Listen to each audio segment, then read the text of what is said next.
When I was 14, I created my first ArtStation account to share my anime character drawings. I had been sketching on paper for years, but only just saved up enough for a used Wacom tablet and some basic digital art software. My mom sat with me as I signed up. She's strict about online stuff and made sure I clicked all the privacy settings.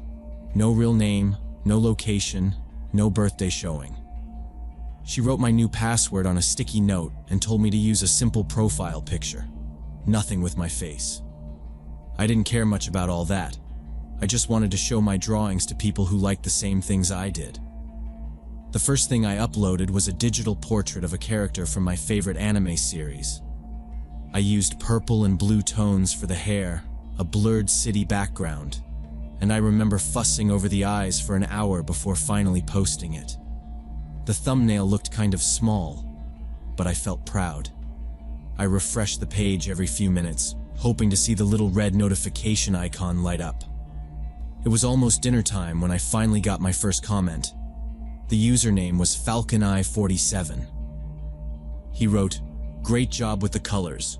Really brings out the character's energy. Try lowering your brush opacity when layering shadows. It'll add depth." I clicked his profile out of curiosity. He had a professional-looking header banner and a bio that said he was a freelance designer from San Francisco. His gallery was full of highly polished character art and even some logo designs. It looked impressive, like someone who knew what he was talking about. That made me feel important, like I was doing something right if a real artist wanted to help me. I typed back, "Thanks, I'll try that next time." He replied almost right away, giving more details about shading techniques and where to find free online brush packs. He sounded encouraging, saying I had real talent and he liked seeing young people interested in art. I showed the comment to my mom, and she just nodded, reminding me to be careful and not share personal info. But I wanted to hear more. FalconEye47's advice seemed legit. I went back to the tablet and tried what he suggested on my next drawing. He commented on that one too, talking about color palettes and how to use layers better. He wrote paragraphs about workflow, links to free tutorials, even recommendations for art YouTubers. I followed every link, watched every video he posted. He said he liked helping out beginners because he remembered what it was like to start out. It all felt positive, so I didn't question anything.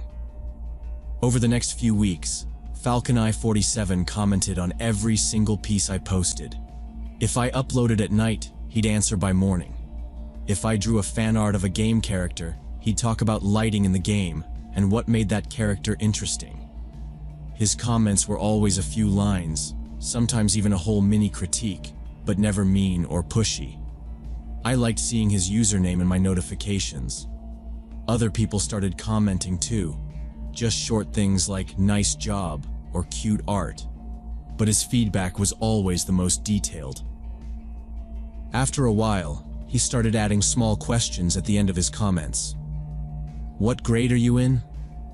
Do you get to draw much in school? What other hobbies do you have besides art?" I didn't think much of it. He'd mentioned he taught some online art classes to teens before, so maybe he just wanted to know his audience. I answered honestly, told him I was in 9th grade, that I liked video games and reading manga, that my parents didn't mind my art but didn't really get it. I left out my town and school name because my mom's warning stuck with me, but everything else seemed harmless to say. He always replied right away, like he was always online. The next week he commented, "Do your parents support your art? That's really important for growth. I wish mine had." Then he started mentioning how he sometimes gave private art lessons over video calls, saying he could help new artists with things like portfolio building, time management, or preparing for art school. He wrote, "If you're interested in personalized coaching, just let me know. I do Zoom sessions with a few young artists. It's way easier to give feedback if I can see your workspace and your art setup." I hesitated a second when I read that. It sounded almost like a school thing, but not quite. I'd never done video calls with anyone except family or my best friend. but the way he said it made it sound normal. He added, "Even just a few photos of your setup would help me tailor advice for you. I could give you some shortcuts to make digital painting easier." I felt flattered that a professional wanted to mentor me personally. I'd never had a real teacher for art, and my school's art class was just crafts and watercolor. He didn't sound impatient or creepy, but I noticed I started thinking about his comments more during the day, wondering what he'd say about each new picture I drew. Sometimes, when I posted a new drawing, I'd feel anxious until he commented, even if other people had already liked it. One afternoon, he messaged me directly through the site's DM feature. It started with more art tips, but quickly turned into, "If you want, I can show you how to set up your camera for art streaming, or even help you make a cool intro for your page. I just need to see your drawing desk, and maybe your computer to give the best advice." The message ended with a smiley face. I sat there for a few minutes, reading it again and again. Something about the way he kept asking for photos of my room made me pause, but I couldn't explain to myself what exactly felt wrong. Still, I didn't answer right away. I closed my browser and went to wash my hands for dinner, thinking maybe I'd reply the next morning. Curiosity got the better of me, so I clicked back onto FalconEye47's profile to see what else I could find. Most of his gallery looked the same as before. Clean, digital portraits, and sleek logo designs.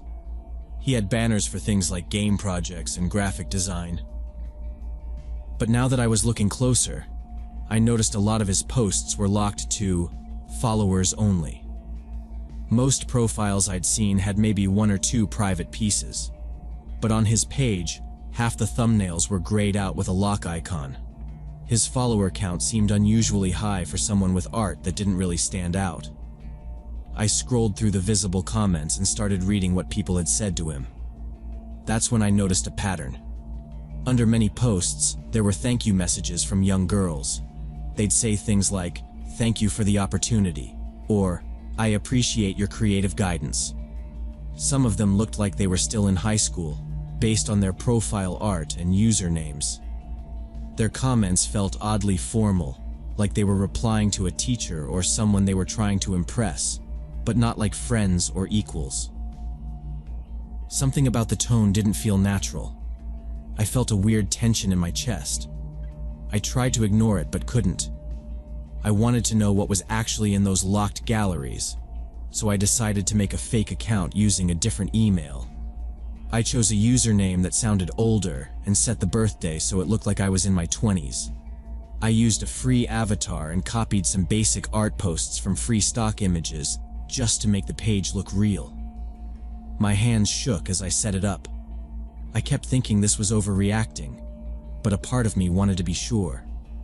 After following FalconEye47 and waiting for him to accept, I messaged him pretending to be a college student interested in digital art careers.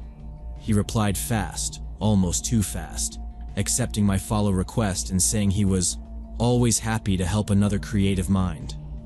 Once I got access to the private gallery, I went straight to the locked posts. That's when I realized something was very wrong. Dozens of photo sets filled the private section, but they were nothing like the public drawings. Most were labeled as artistic photography or figure studies, but every image had young-looking models. Some wore dance outfits, others sat on beds or in dimly lit bedrooms. A few were in costumes or cosplay, but the poses felt forced and too mature for their age.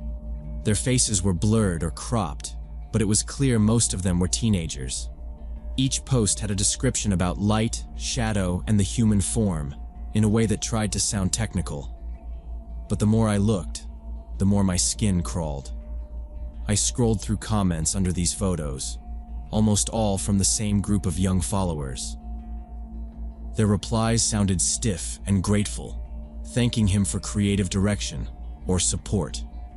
There were even screenshots of private messages, where FalconEye47 invited girls to join his exclusive mentorship group, offering collaboration opportunities if they sent photos of their art process and creative workspaces.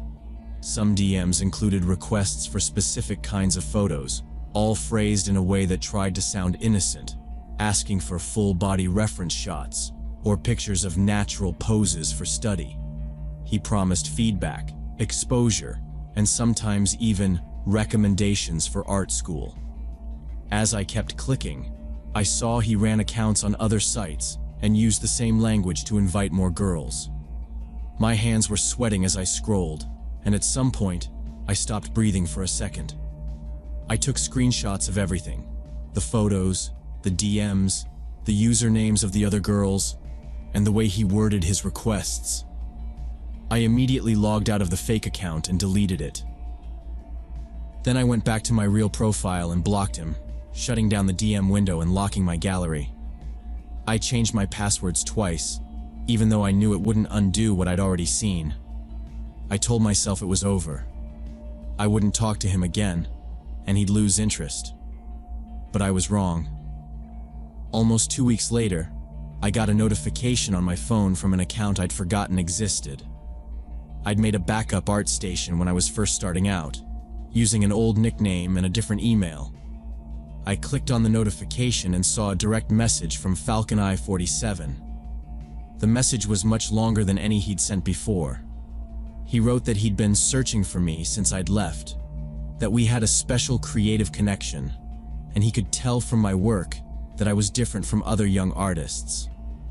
He said he was worried that something had scared me off, and begged me to reconnect because he wanted to help me reach my true potential.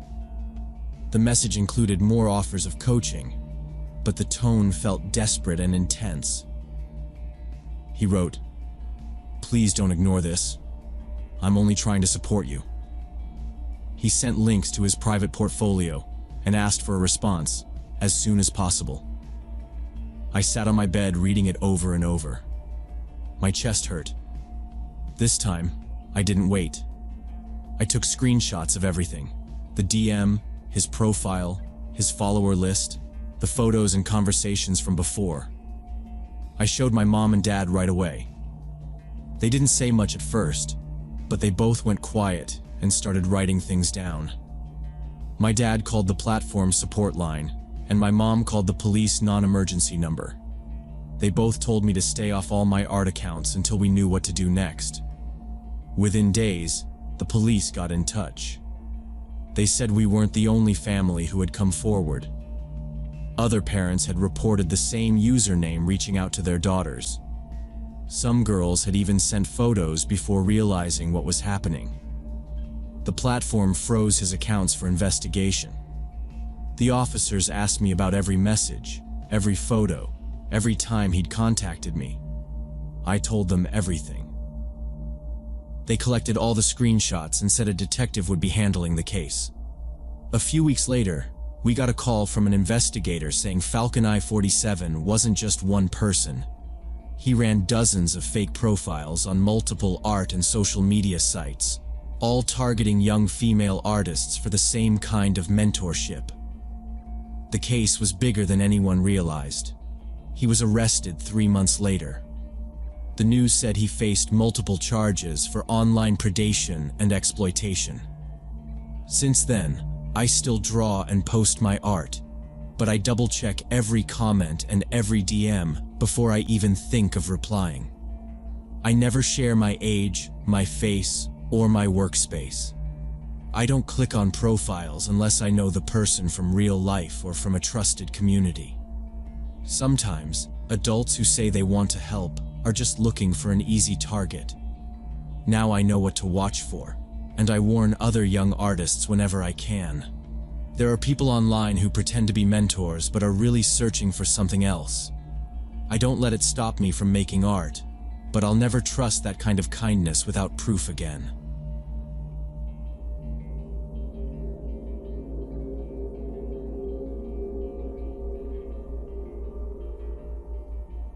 So when I was 23, my roommate Jenna and I found what seemed like the perfect deal: a 2-bedroom basement apartment for only $500 a month. We'd been looking for a place that was affordable, but still somewhere you could actually walk around at night without worrying. The building was this big old brick house that had probably been converted into apartments in the 70s. The landlord, Mr. Thompson, lived upstairs. He was in his late 50s or early 60s, balding with a patchy gray beard, and he kept his shirt tucked in too tight. He didn't talk much when we first met him. He showed us the basement unit, pointed out the locks on the doors, the furnace, and where the garbage bins were out back. His voice was gruff, like he was annoyed about having to give a tour at all. The price seemed too good for the area. All the other places we'd looked at were tiny or falling apart, or they were over $700 a month. Thompson said he liked renting to students because they were usually quiet and paid on time. He repeated that a couple times. "I like quiet tenants," he said, almost as if he was warning us. Jenna smiled and promised we weren't the partying type. He shrugged, didn't seem to care much either way. The walls had water stains and the carpet smelled musty, but there was a small kitchen and a window in each bedroom, which made it feel less like a dungeon. We signed the lease on the spot, handed over our deposit, and Thompson gave us a set of heavy old keys. I remember thinking it was the first real step into being an adult, even if it was just a basement apartment. Moving in, we borrowed my dad's truck and loaded up our stuff in one trip. Jenna only had 3 boxes and a suitcase. She had a small IKEA dresser that she carried herself. My stuff took up more space. A cheap futon, an old TV, and a desk I'd had since middle school. The stairs down to the basement were steep and creaked under every step. There was a handrail, but it wobbled if you leaned on it.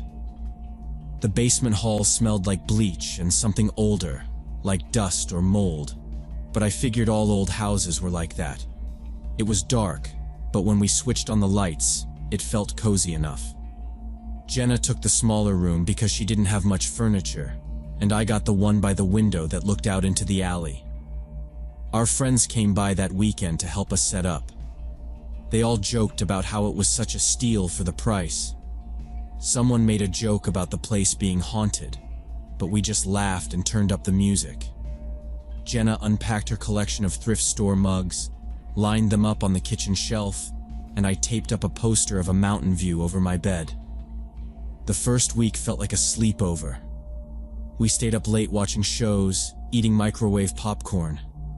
The radiators made banging sounds at night, but we joked about it being ghosts or raccoons.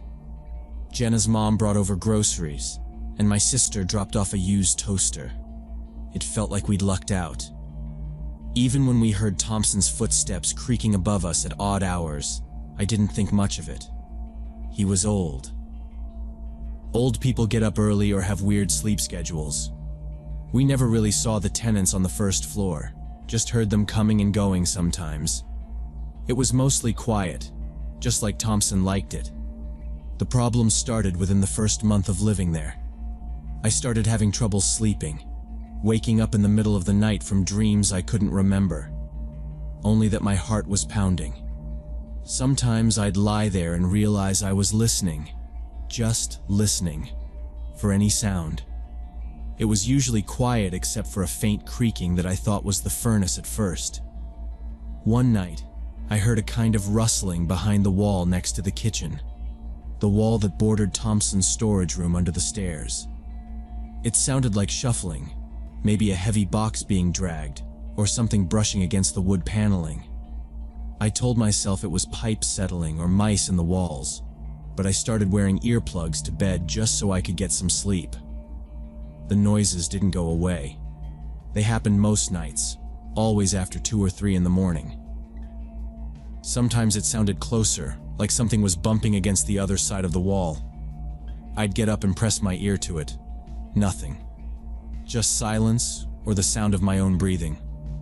I told Jenna about it, and she laughed. But a few nights later, she moved her mattress into my room, saying her own was too small anyway, and that she kept waking up cold. I could tell she was spooked, but we both acted like it was just about space. We arranged our beds side by side. It made it feel less weird, even when the noises started up again. We both started double-checking the locks before we went to bed. I wedged a chair under the doorknob out of habit. Old houses made weird sounds, we told ourselves. Jenna said maybe the house was settling. That made sense, but I couldn't shake the feeling that something was off, especially when the rustling would pause if I got up or made a noise, like someone was waiting for us to go back to sleep. During the day, things felt normal again. We'd walk to class, stop at the bakery, talk about normal stuff. But at night, there was this edge to everything, like the air got thicker in the apartment. It didn't help that we'd started noticing Thompson's silhouette in the upstairs window, standing there just before dusk. We'd take the dog for a walk around the block, and every time we turned to look at the house, there he was, framed by the light, staring down at the street. I mentioned it to Jenna, tried to make a joke, but she just shrugged.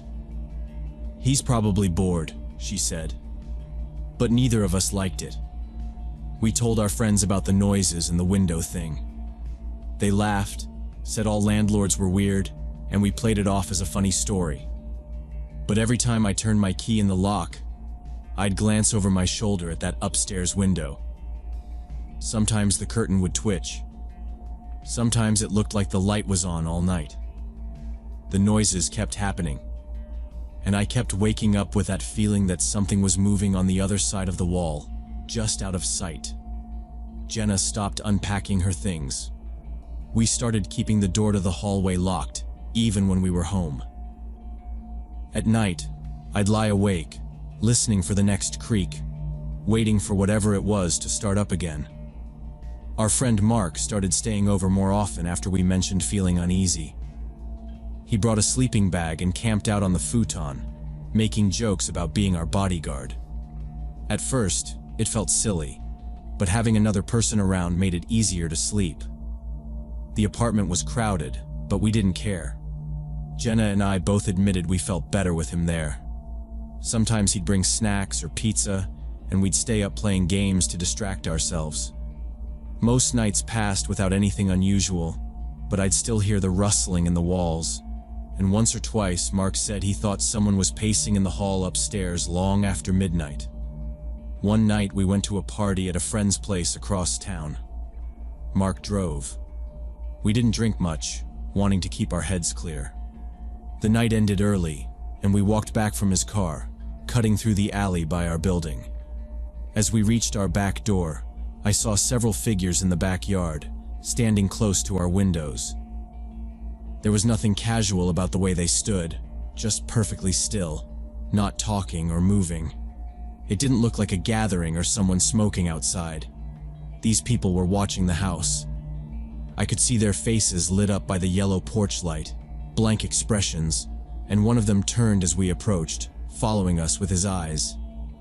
I whispered to Jenna and Mark to hurry. Mark fumbled his keys but managed to unlock the basement door. We rushed inside and locked it, sliding the deadbolt and shoving a chair under the knob.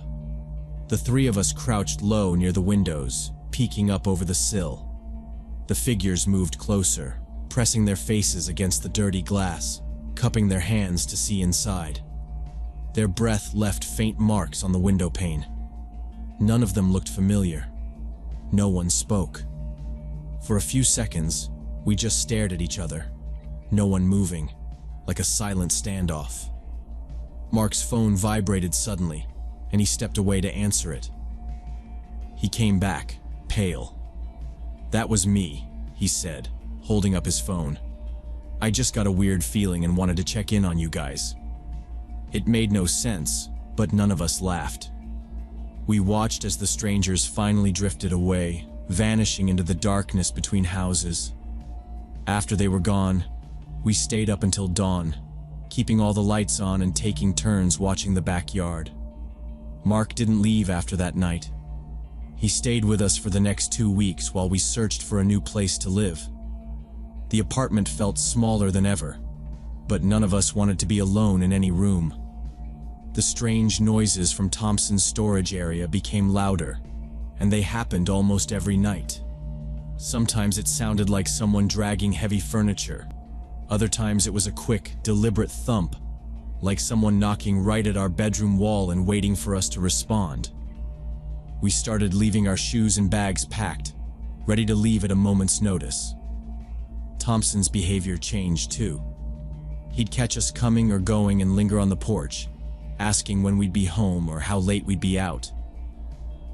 His questions became more personal. He asked about our classes, our families, whether anyone else was staying with us. The questions were careful, but I could tell he was listening for specific details. The upstairs tenants, whom we'd barely seen before, started hanging out in the hallway, talking in low voices as we passed. One of them, a man with a shaved head and thick glasses, stopped Jenna one afternoon and asked her directly if she worked late and whether she lived with her boyfriend. She told him she was busy and brushed past him, but she was shaking when she got inside. After that, we made sure never to leave or enter alone. We started parking in different places, sometimes around the corner, and never followed the same route twice. Every evening we checked every window and door lock. We kept our phones charged and close. The air in the apartment was thick and stale, and the tension felt physical, pressing down on our shoulders and making it hard to breathe. Even Mark, who tried to joke about everything, stopped laughing. He slept in the living room with a baseball bat, just in case. The only thing we could think about was getting out. We broke our lease early and moved out in a rush, not telling Thompson we were leaving. The day we packed, Mark kept watch while Jenna and I loaded our things into his car. We made sure to do it while Thompson was at work. We left the keys on the kitchen counter, locked the door behind us, and never looked back. That night we crashed at Mark's place, all three of us exhausted but relieved to be out. A few weeks later, we heard from a neighbor who lived across the street. She told us that the last two female tenants in our basement unit had moved out suddenly as well, both after only a few months. She mentioned seeing unusual activity at the house at night, strangers coming and going, cars parked out front with the engines running. But she'd never wanted to get involved. She told us she was glad we'd left before anything worse happened. We never found out exactly what Thompson and his tenants were doing. The police listened when we called, but there was nothing concrete we could give them. No threats, no evidence, just a string of strange questions and the memory of faces pressed against the basement windows. In the end, all we could do was move on and warn others. Cheap rent comes with a price, and sometimes you don't realize what it is until you're lucky enough to get away.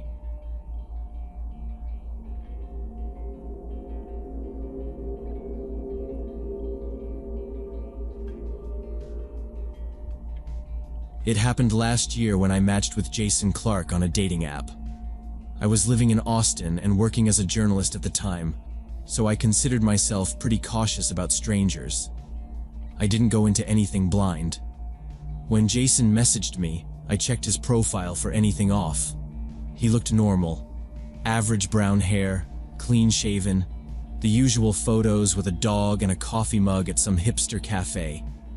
He said he was a programmer, talked about his work in tech, mentioned he liked Murakami novels and indie movies. That part I liked because it meant conversation wouldn't be dull, at least. He didn't come on too strong, wasn't pushy, never sent a weird photo or tried to rush anything. We started chatting, and after a couple of days, it was obvious he could hold a conversation. Sometimes he'd share jokes about old 90s movies or coding mishaps from his job. Nothing remarkable, just regular banter. I didn't feel any pressure from him, which is rare. The talks moved to texts, and then we had some long calls on weekend evenings. He always had these stories about startup chaos and late nights debugging things, and he mentioned knowing people in the same field as some of my contacts, which helped him check out a little. I did the responsible thing and ran a quick background check on LinkedIn. His name, college, and job title matched what he told me, and a couple mutuals from the tech scene followed him. That eased my mind. We traded favorite book lists. He sent a picture of a bookshelf with a couple of the same authors I'd mentioned. Sometimes he'd ask for recommendations, then actually read the book and talk about it, which I thought was impressive. Everything seemed normal. After about 3 weeks, Jason invited me over to his apartment for dinner. He made a point of saying he cooked sometimes, and that he'd make something basic, nothing too fancy. He sent me his address and a time, told me to let him know if I wanted to change anything. I hesitated for a while. Before I said yes, I told my editor where I'd be that night and sent her Jason's name and address, just in case. It wasn't because I was scared, just routine. In my line of work, that's what you do. He texted the day of, asking if there was anything I didn't eat and if I needed parking info. The whole thing felt like he was trying to make it easy for me, like he knew some people might be nervous meeting at a stranger's place. I remember feeling a little bit on guard, but telling myself everything checked out. When I arrived at Jason's apartment, the building looked new, the kind of place that had the fake wood floors and generic art in the hallways. He lived on the 3rd floor. The elevator was slow, and the hallway had a weird smell, sort of like someone cooking onions all the time. His door was white, no scuffs, and he had one of those smart locks. When he opened the door, he looked about the same as his photos, just maybe a little taller. He seemed nervous, smiled in a forced way, and sort of stepped back to let me in. The apartment was really clean, almost too clean. There were no personal things around except a few framed prints of abstract art. It looked like it had just been staged by a realtor. The kitchen was spotless, counters empty except for a small dish rack and a French press. The smell of food was faint, something with garlic and herbs, but I didn't see any pans out. He started talking almost right away, and the first thing he did was apologize for being awkward. He explained he was on the autism spectrum and sometimes struggled with reading social cues. He told me he'd overthink things and that he hoped it wouldn't make the evening weird. I told him it was fine, tried to sound relaxed. I'd met plenty of people who were a little different and didn't want to judge him for it. He laughed a little, then led me to the living room where there was a small table set for 2. I noticed the forks were lined up perfectly, and the napkins folded in a way I'd only seen in fancy restaurants. I sat down and tried to make small talk about the books on his shelf, but he interrupted, saying he wanted to show me some of his writing and artwork. He brought over a folder and a sketchbook, set them on the table right in front of me. His hands shook slightly. I flipped through a few pages. The writing was full of detailed stories, but the topics made me pause. There were stories about power struggles, people being manipulated, scenarios where one person controlled another, sometimes in violent ways. The artwork matched. A lot of black ink sketches showing people tied up or cornered in dark rooms, faces blank or twisted. There wasn't anything illegal or explicit, but the themes were unsettling. I kept my face neutral and made a polite comment about how creative he was, not wanting to say anything that would set him off. He watched me closely, eyes jumping from my face to the pages and back again. "Do you find it profound?" he asked, his voice too loud in the quiet apartment. I nodded, said something like, "It's definitely intense. There's a lot to think about." He pressed, asking if I thought the stories had depth, if they were unique. He seemed desperate for some kind of praise, almost on edge about it. The conversation got harder after that. He kept steering it back to his work, repeating questions about whether I really understood it. I noticed the apartment didn't have much of a lived-in feeling. The couch was new, a small TV on the wall, not a single photo or old object anywhere. The fridge was mostly empty except for a row of protein shakes and bottled water. I checked my phone in my lap, pretending to look at a message, and started running through options for leaving without making it obvious. He didn't seem dangerous, but something about the way he watched me made my skin crawl. I kept up a normal conversation, asked about his job, let him talk, and quietly tried to remember exactly where I'd left my keys and bag. Every few minutes, he'd circle back to his writing, asking for reassurance.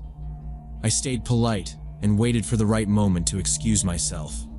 The situation became alarming when Jason started talking about his past relationships. He brought up his ex-girlfriend, but the way he described her was all about possession, not connection. He said she'd been disloyal and made vague references to keeping track of everything she did. He leaned back in his chair, watching my face as he told a story about how he liked to experiment during intimacy, especially with choking. He said it like it was a joke, but waited for me to react. "You know, some people don't mind a little fear in the bedroom," he said. I laughed awkwardly and looked away, pretending to check a notification on my phone. On the kitchen counter, I noticed a row of knives, each with a different colored handle, displayed on a magnetic strip. The blades caught the light as if they'd just been cleaned. He must have seen me looking, because he stood up and walked over to them, picking up one of the larger ones. He said his neighbor sold all kinds of interesting weapons and never asked questions about what people planned to do with them. He set the knife back down and gave me a look that lasted too long, like he wanted to see if I'd flinch. I held his gaze and nodded, acting bored, but my mind was racing through every detail. The model of the smart lock, the layout of the rooms, how loud my voice would be if I screamed. Jason kept circling the conversation back to his stories, the violence, the control. He dropped hints about trying things out with people who understood his needs. I realized every word he said was meant to see if I'd go along with whatever he had planned. My phone buzzed with a spam email, and I made a show of checking it, using the screen as a shield. I started counting exits, measuring how close my bag was, which shoes would be faster to slip on. I memorized the layout of the building from the walk-in, the parking lot layout, even the numbers on the door across the hall. I kept nodding, saying as little as possible, waiting for a chance to get out. I pretended to get a call from my editor and put the phone to my ear, faking concern. I stood up, apologized, and said I needed to go cover a breaking story. Jason's face changed. He went from watching me like a puzzle to glaring. "You just got here," he said. He offered to pour another drink, but I declined and started picking up my bag. He moved around the table to block the way to the door, standing just a little too close. "At least stay for a bit. I could give you a massage," he said, reaching for my shoulder and squeezing it. I stepped away, but he followed. I told him I was late, but he ignored it, his hand still reaching. I kept my voice even, but loud enough to be heard through the door, and said, "I have to leave now. My editor's waiting." For a second, I thought he might actually try to grab me, but then he shrugged and moved aside, watching me the whole time. I walked past him, opened the door, and left the apartment as quickly as I could without running. I went straight down the stairs, skipping the elevator. When I got to the lobby, I ordered a taxi and waited on the street, near the bright lights of a bus stop, away from the building's entrance. The air outside felt thick, like I hadn't realized how tense I was until I was out in the open. I watched the apartment windows and checked behind me every few seconds until the taxi showed up. The ride home was silent. I stared out the window at the traffic and the familiar streets, feeling a wave of relief each time we passed another intersection. When I got home, I locked the door, double-checked the windows, and blocked Jason's number. I deleted him from the app and set my phone to silent. I kept replaying every moment, searching for things I could have missed. For the next few days, I checked the locks more than usual, kept my phone charged, and didn't answer any numbers I didn't recognize. A week later, a friend from work mentioned she'd seen Jason's profile and matched with him before. She said he'd invited her over for dinner too, after a few weeks of back and forth. When I asked if she went, she shook her head and said something about getting a weird feeling. Another woman I knew, someone I'd met through a book club, said she'd gone to his apartment too, and that he acted the same way.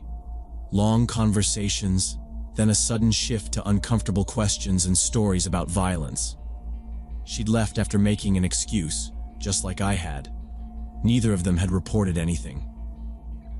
We talked about it for a while, going over the details, and it became clear that Jason was repeating the same pattern every time. I decided to file a report with the dating app, listing everything that happened, and included his name, address, and the things he'd said. I sent the same report to the police, just in case. There was no actual crime, but they said they'd keep the information on file and encouraged me to follow up if anything happened.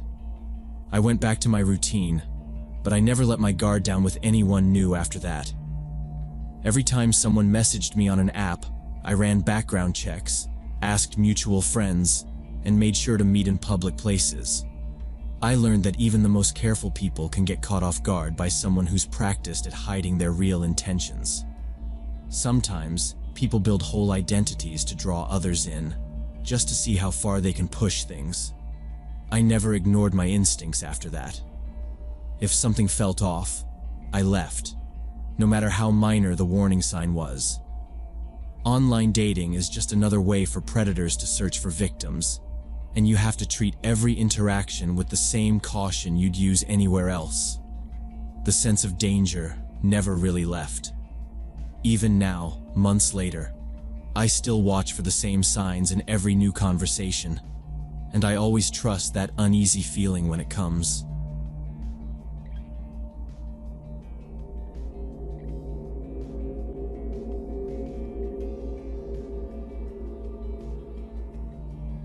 When I was 21 and living in the dorms at UT Austin, I met Ryan at a house party through my roommate. The place was a basic West Campus rental, just a rundown bungalow with folding chairs and sticky tile floors, but everyone ended up there at least once during the semester.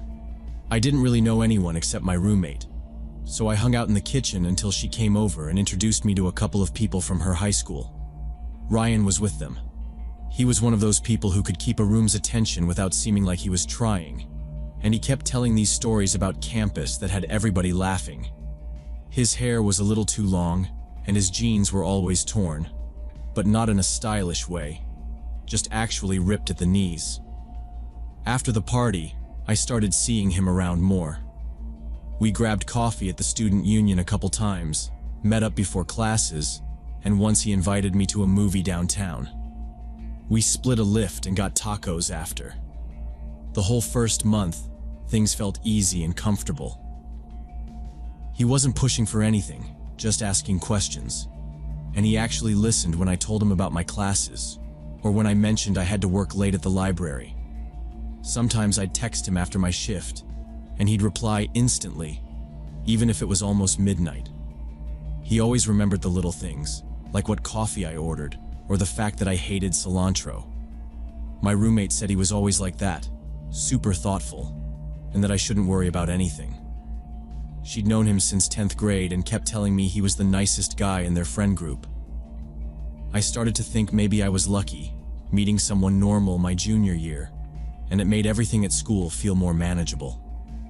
I wasn't looking for anything serious, just someone to hang out with. But the way he'd check in before my exams or bring me a muffin when I was studying late made it seem like he actually cared. We never made any big declarations or talked about exclusivity, but I figured he was on the same page, especially since my roommate vouched for him. Even my parents would probably like him, I thought, if I ever brought him home. He came from a small town in Texas, talked about his family a little, never anything dramatic, just the usual stuff. He was friendly with everyone and never made a big deal out of anything. After about 6 weeks, though, some things started to seem off. Ryan would sometimes disappear for a couple of days at a time. At first, I figured he was just busy or had stuff going on, but he stopped answering texts out of nowhere, even though he was pretty active online. He'd leave my messages on read and then pop back up later, saying his phone broke or he had some emergency with his family. Once he said he dropped his phone in the fountain near the main building and couldn't get it replaced for days. Another time, he claimed he had to drive home because his sister got sick, but the details were always changing. I tried to ignore it, but then I'd see he was still posting on Instagram stories, just hanging out with other people. It got weirder when my roommate mentioned that she'd seen him in the cafeteria with some girl she didn't recognize. She said they looked pretty close, sitting together, holding hands under the table. My roommate didn't want to make a big deal out of it, but she said the girl was definitely not just a friend, at least from how they were acting. I felt awkward even asking about it, but that night I texted Ryan saying, "Hey, who's the girl you were with at Jester today?" He took a long time to respond, and when he finally did, he called me instead of texting. He sounded annoyed but tried to play it off like it was nothing. He said, "Oh, that's my ex. She's a little crazy. Keeps showing up places and trying to talk to me. We're just friends now. Don't worry about it." He said I was overthinking things, that they weren't together, and that she was the one who couldn't get over the breakup. He made it sound like I was making something out of nothing. After that, I decided to just take a step back from whatever was going on between us. I stopped texting as much and turned down his next invite to get coffee. I figured whatever relationship we had was probably not worth the weird drama and confusion. I didn't want to get sucked into anything messy, so I kept my distance for a while and tried not to think about it, but I still couldn't help noticing when he'd walk past me on campus, acting like nothing had changed. When I stopped responding to Ryan's messages, it didn't take long for things to get out of hand.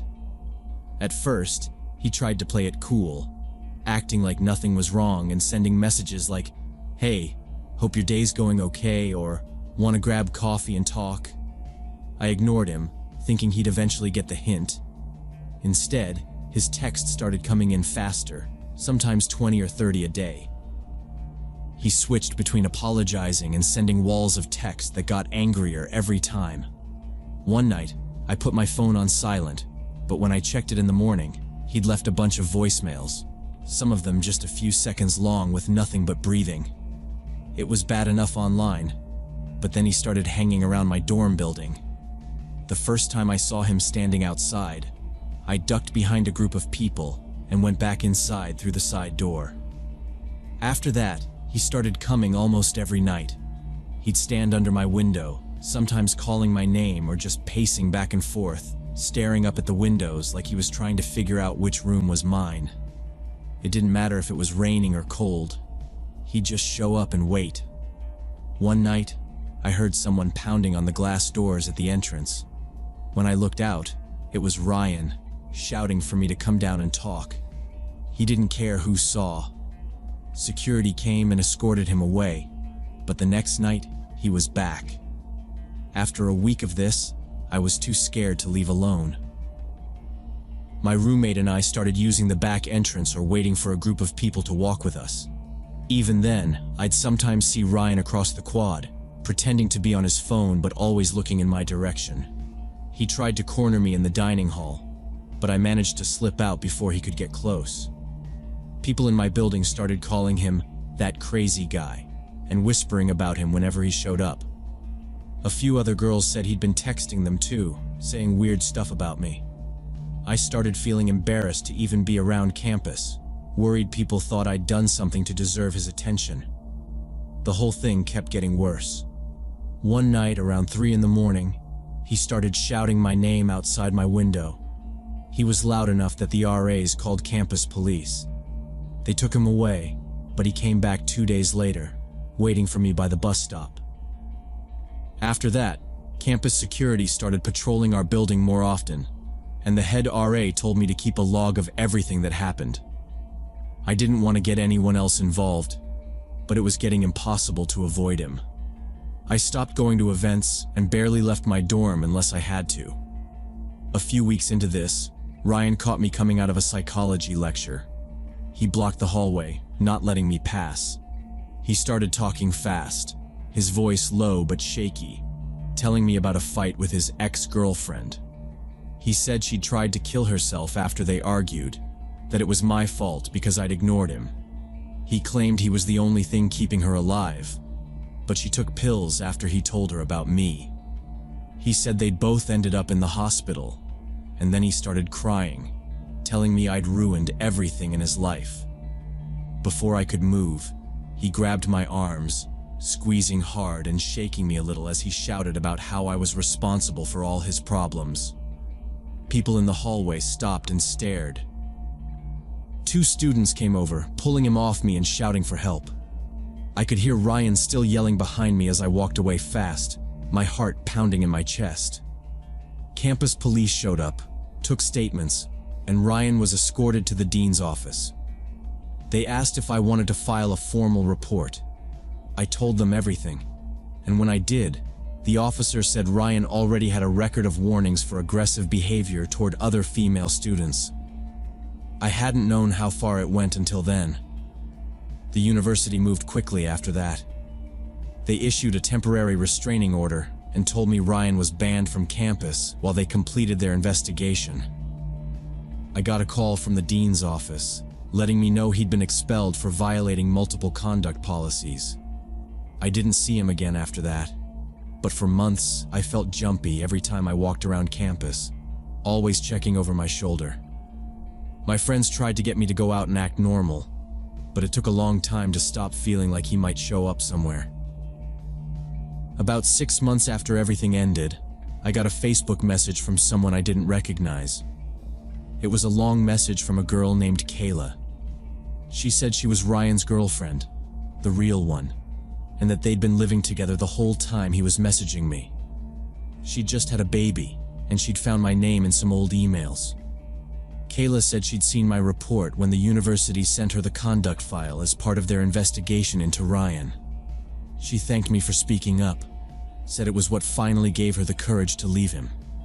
She told me she'd seen his behavior get worse and worse, that he'd done the same thing to other girls, messaging them constantly and following them around. She wrote that she felt trapped for years, thinking it was her fault, or that she was exaggerating how bad things were.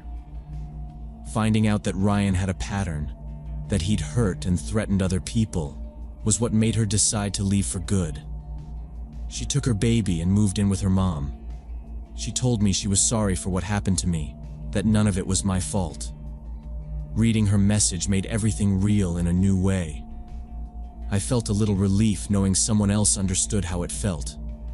I never responded, but I thought about it for weeks. If I'd ignored the signs or just hoped things would get better, I could have ended up in a much worse situation. The whole experience changed the way I look at people and relationships. If someone's actions make you feel unsafe, it's not your job to fix them. And being nice doesn't mean you have to accept behavior that scares you. I don't think I'll ever forget how quickly something normal turned into something threatening, or how much it mattered that I trusted my instincts, even when everyone around me said he was a good guy.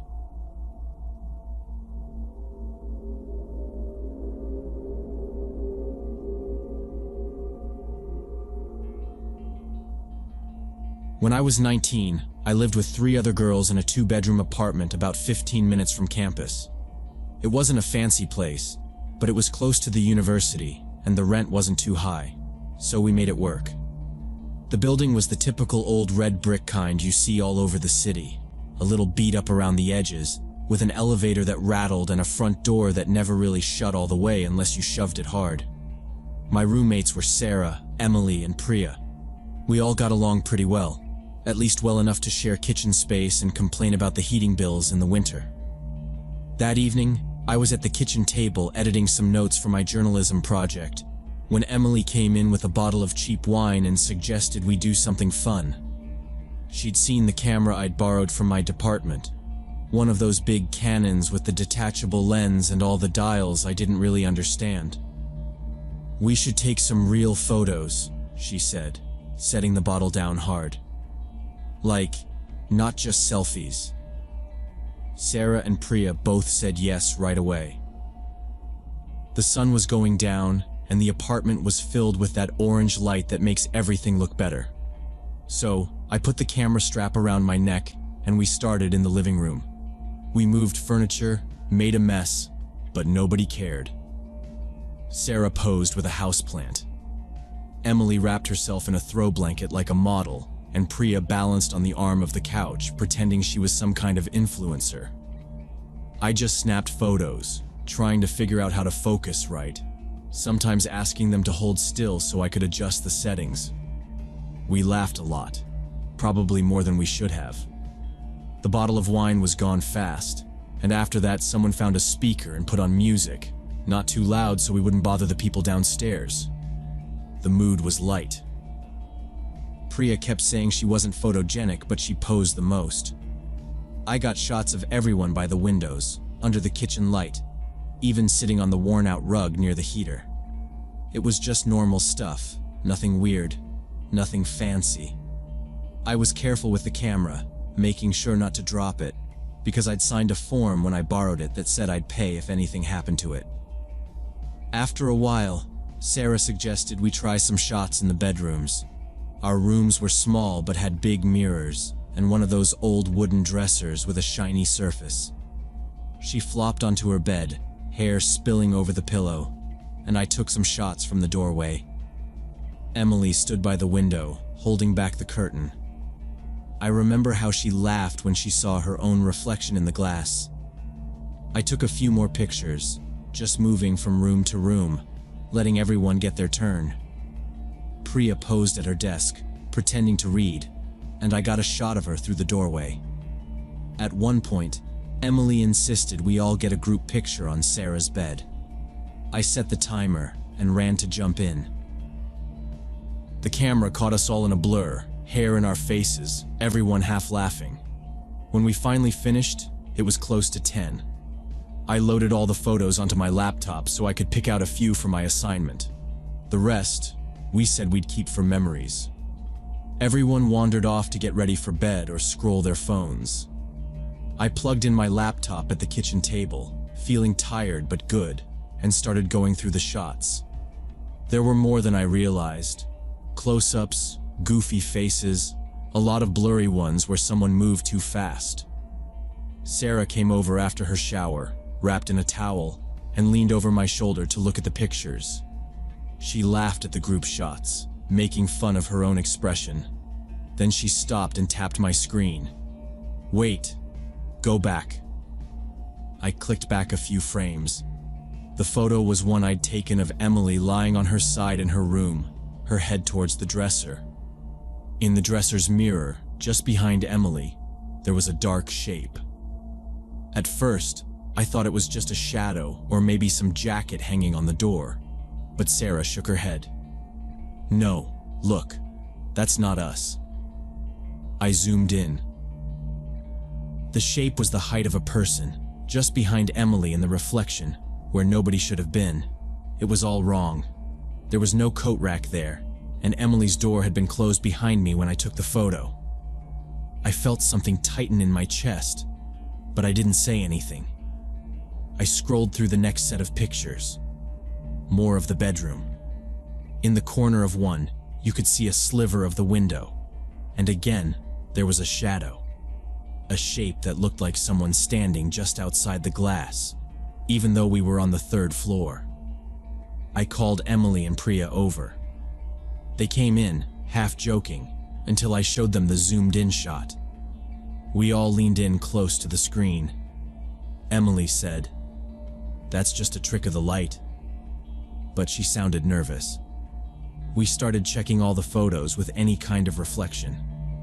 In a shot of Sarah posing by her closet mirror, there was another figure, closer this time, almost blending into the darkness by the door. My hands felt sweaty as I kept scrolling. We found 3, then 4 different pictures, all with that dark outline. Always where nobody was standing, always at the edge of a mirror or window. Then I opened a photo I'd taken in the living room, where Priya had posed by the balcony. The sliding glass door was open a crack, letting in cool air. In the reflection on the glass, you could see someone standing outside, pressed right up to the door. He had a phone in his hand, raised like he was filming or taking a picture. The face was blurred, half in shadow, but you could make out a jawline, the edge of an ear, a shape of a nose. A young man, standing just inches from where we'd been, apparently photographing us through the gap in the door. No one spoke for a second. I clicked through more pictures, but the face was only in that one frame, always looking straight at us. I looked at the timestamp on the photo. It was taken about 40 minutes after we'd started, when everyone was in the living room, right before we went into the bedrooms. The balcony door was always locked after dark. I remembered closing it myself because of the draft. But in that shot, it was open, and someone was right there, watching, holding up a phone. We ran to the balcony and flipped on the outside light, all of us crowded in the little space between the glass and the curtains. Sarah pulled the handle to test the lock, but the door slid open easily. She swore under her breath. I knew I'd locked it. Everyone swore the same. Emily reached for her phone, her hands shaking so bad she nearly dropped it. We all just looked at each other, silent, letting the reality settle. Somebody had been on our balcony, maybe inside, maybe watching us the whole time we were laughing and taking pictures, acting like nothing was wrong. Nobody wanted to go outside, but I stepped onto the cold concrete and looked around. The air felt heavy, still, like the whole city was holding its breath. Down below, I could hear a car idling, but I couldn't see anyone. Priya called the police, her voice high and panicked, repeating our address twice. The dispatcher said someone would come soon and to stay inside, lock all the doors, don't touch anything.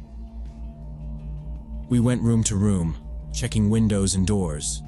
The chain lock on the front door was in place, but that didn't matter. The balcony door was what bothered us. Emily closed and locked it, her hand on the glass, staring into the night. The four of us sat in the living room, lights on, waiting for the police. We barely spoke, just kept glancing at the photos still pulled up on my laptop. The man's face blurry and strange, half lit by the hallway light behind him. The police arrived less than 20 minutes later. 2 officers, both young, both serious. They asked questions, made notes, took our statements while another officer walked through the apartment. One officer inspected the balcony, shining his flashlight across the railing and the floor. He knelt and pointed out a faint, wet footprint, a mark still fresh in the dust. There were 2 more just outside the door, both the size of a man's shoe. One officer stepped out onto the metal stairs of the fire escape, checking each step as he went. After a few minutes, he called his partner over. They came back with a flashlight, showing us several dark, damp shoe prints going down the stairs. They asked if we'd had any maintenance workers or deliveries lately. I told them about the cable guy last month, the food deliveries, the landlord's repairman. The officers wrote it all down. Emily pointed out a pile of cigarette butts tucked behind a flower pot on the balcony. 3, maybe 4, some fresh, one still damp at the end. The police bagged them, along with some fingerprints they lifted off the railing and door handle. "Looks like someone's been here a while," one officer said. "Do you remember seeing anyone hanging around the building?" None of us did. Sarah kept shaking her head. Priya just stared at the balcony door like she could burn a hole in it. The officers took copies of the photos and told us to call if we remembered anything else. They checked the rest of the apartment, closets, under beds, behind the couch. Nothing. The officers promised extra patrols for the next few days and told us to keep the doors locked. After they left, we stayed up most of the night, too wired to sleep, listening to every sound in the hallway. The next morning, I called our landlord and asked about security cameras. He told me there weren't any in the building, just a camera mounted on a convenience store across the street that might catch the fire escape if it pointed the right way. The police followed up that afternoon, asking for a list of anyone with keys or recent access to the apartment. We told them again about the cable guy, the landlord, the building super. Emily found her old receipts from the day the internet was installed, and I gave the officer a copy. That evening, a detective knocked on our door and asked to see the balcony. He explained that they'd checked with the store across the street and managed to pull some footage from the past month. The detective showed us a few blurry clips on his phone.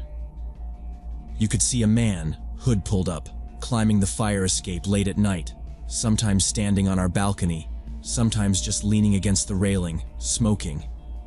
In one video, he held something up to the glass, probably a phone. The detective said the man had been up there at least 4 times in the last 2 weeks, maybe more. Sarah started to cry when she saw the footage. Priya turned away. The detective collected the cigarette butts and said they'd run prints from the balcony and the door and try to get a match. 2 days later, the police called back. They said they had identified the prints. It wasn't a random stranger. It was the cable technician who had installed our internet the month before.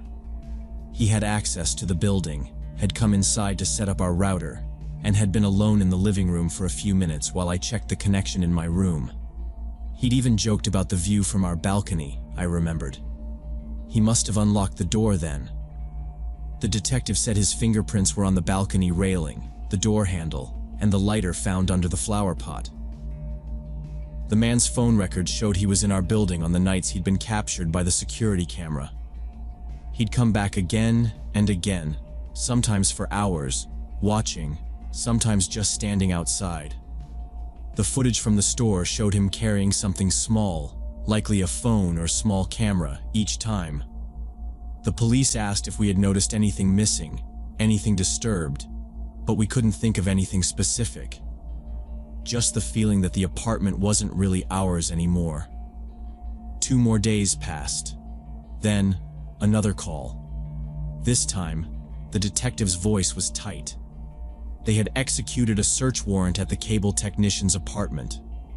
On his phone and laptop, they found hundreds of pictures and videos, some taken through our windows at night, some through the slightly open balcony door, all of us in different rooms, sometimes alone, sometimes together. There were clips of us in the kitchen, at the table, on the phone, even asleep in our beds. He'd kept careful notes of our schedules, what time we left, when we came home, which rooms we used most, who usually locked the door. In one folder, there were dozens of photos of me alone in my bedroom, reading by the window. The detective said he had documented every move we made, sometimes for hours at a time. The man was arrested that afternoon. He was charged with stalking, invasion of privacy, and several related crimes. The detective told us that if we hadn't noticed the photos, if we hadn't called right away, he probably would have kept coming back. Maybe worse. We bought extra locks the next day, heavy deadbolts, a security bar for the balcony, window alarms. Priya ordered 2 security cameras online and set them up by the kitchen window and the front door. The landlord apologized and offered to change our locks for free, but none of it felt like enough. We tried to go back to normal, but it never felt right. Every sound in the hallway made us jump. At night, we kept the lights on. Emily started staying at her boyfriend's place. Sarah said she wanted to move as soon as the lease was up. Priya barely spoke anymore. Within a month, we broke the lease and found a new place on the other side of town. The landlord let us out of the contract, probably to avoid trouble. The new apartment was higher up, no balcony, just one entrance, and windows that only looked onto the street. It wasn't perfect, but at least we felt less exposed. I still have the camera from that night, but I haven't used it since. Every time I see a reflection in a window, I check it twice. I always double-check the locks before I go to bed. Sometimes, if I'm alone, I catch myself looking over my shoulder, expecting to see a face in the glass. I never feel completely safe in ground floor apartments anymore. Some things stay with you, even when you move.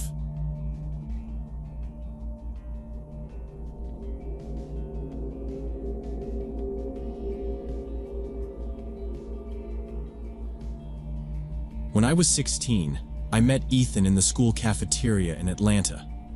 I remember it was right after 6th period, and the lunch line was long. I was wearing my old gray hoodie and looking at my phone when he bumped into me by accident. He said, "Hey, my bad," and smiled, and then just kept talking to me as we waited. Ethan was 18, a senior, and everyone seemed to know him. He had the type of confidence that made it easy for him to talk to anyone, and he always seemed to have friends around, laughing at his jokes. But that day, for some reason, he just kept talking to me. At first, I thought maybe he needed something, but he wasn't asking for anything. He asked what music I liked, and when I told him, he acted interested even though I was pretty sure he hadn't heard of most of the bands I named. After lunch, he found me in the hallway and walked with me to my next class. I remember thinking it felt strange, but not in a bad way. Nobody older really talked to me before, and Ethan seemed so sure of himself. By the end of the week, he started waiting for me after school, saying we could hang out for a bit. We started meeting at the food court in the mall, just sitting and eating fries, talking about random stuff. He always paid for the food, and I didn't really question it. Sometimes, we would go into the arcade and play video games, or he'd want to show me something funny he found on his phone. He told stories about parties or things his friends did, and he made everything sound like it was more exciting than what I was used to. I felt like I was part of something I'd only watched from the outside. My friends noticed too.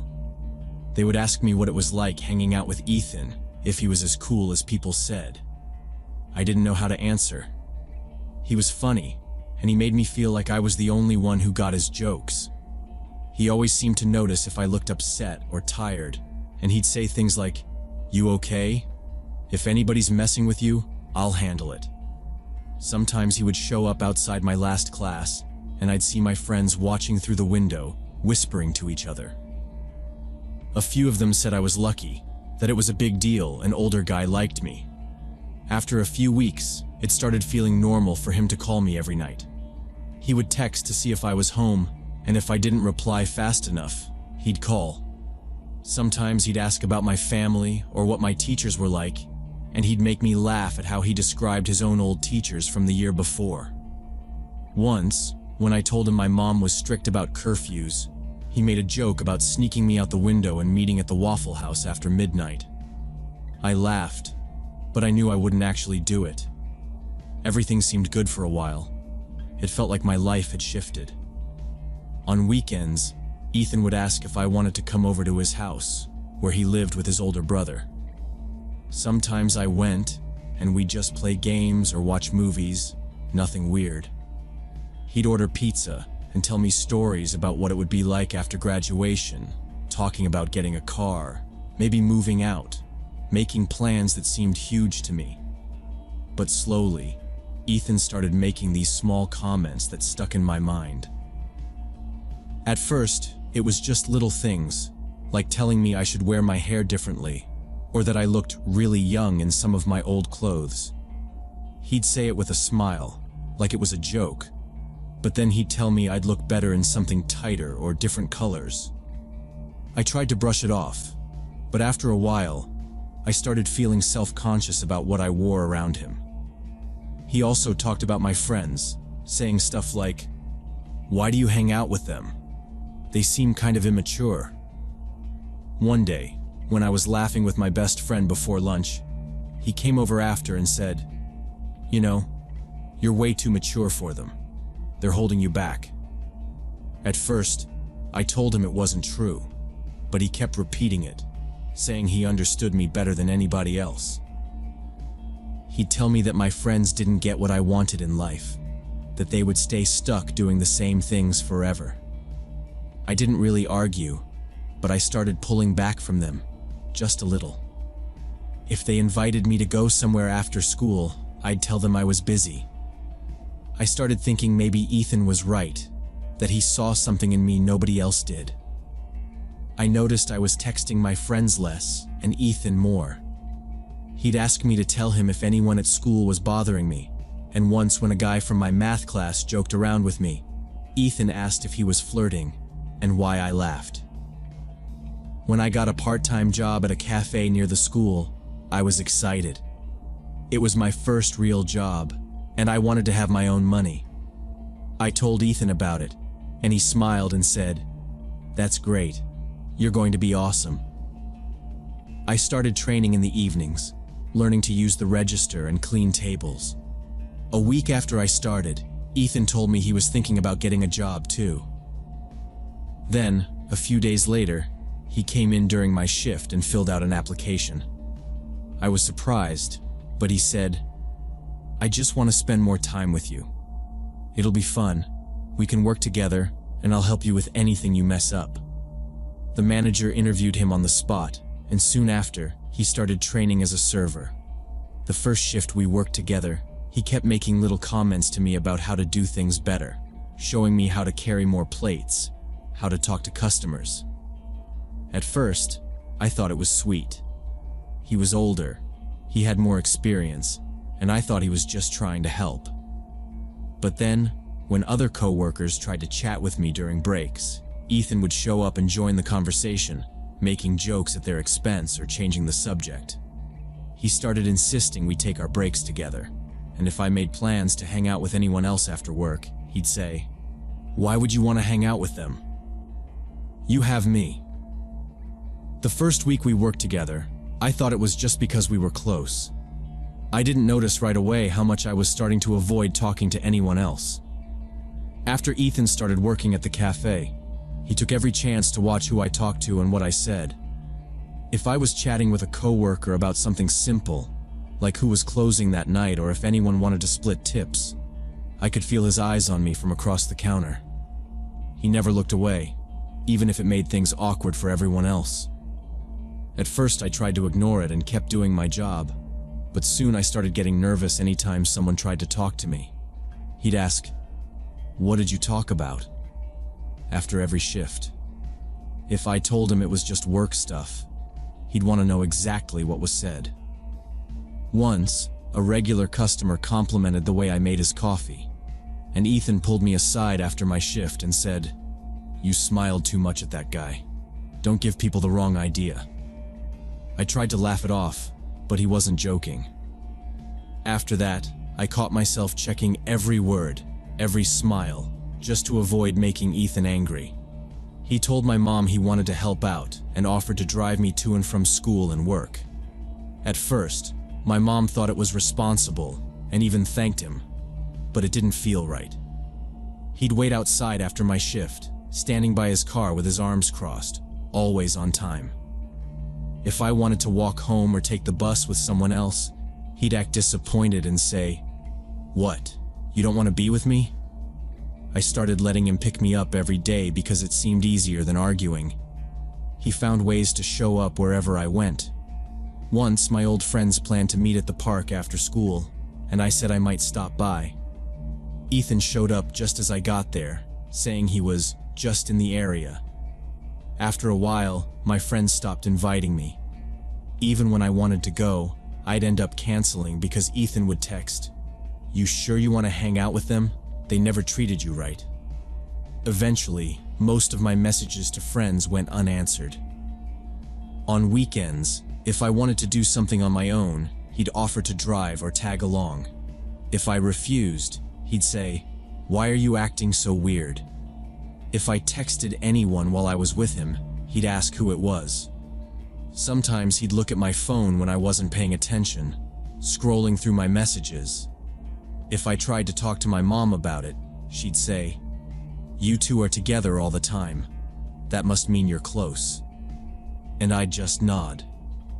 After a few months, almost everyone from my old life was gone. I stopped replying to group chats and didn't return calls. My grades dropped because I was always tired from late-night arguments or from staying up texting Ethan. I told myself this was what love looked like. He just cared about me more than anyone else ever had.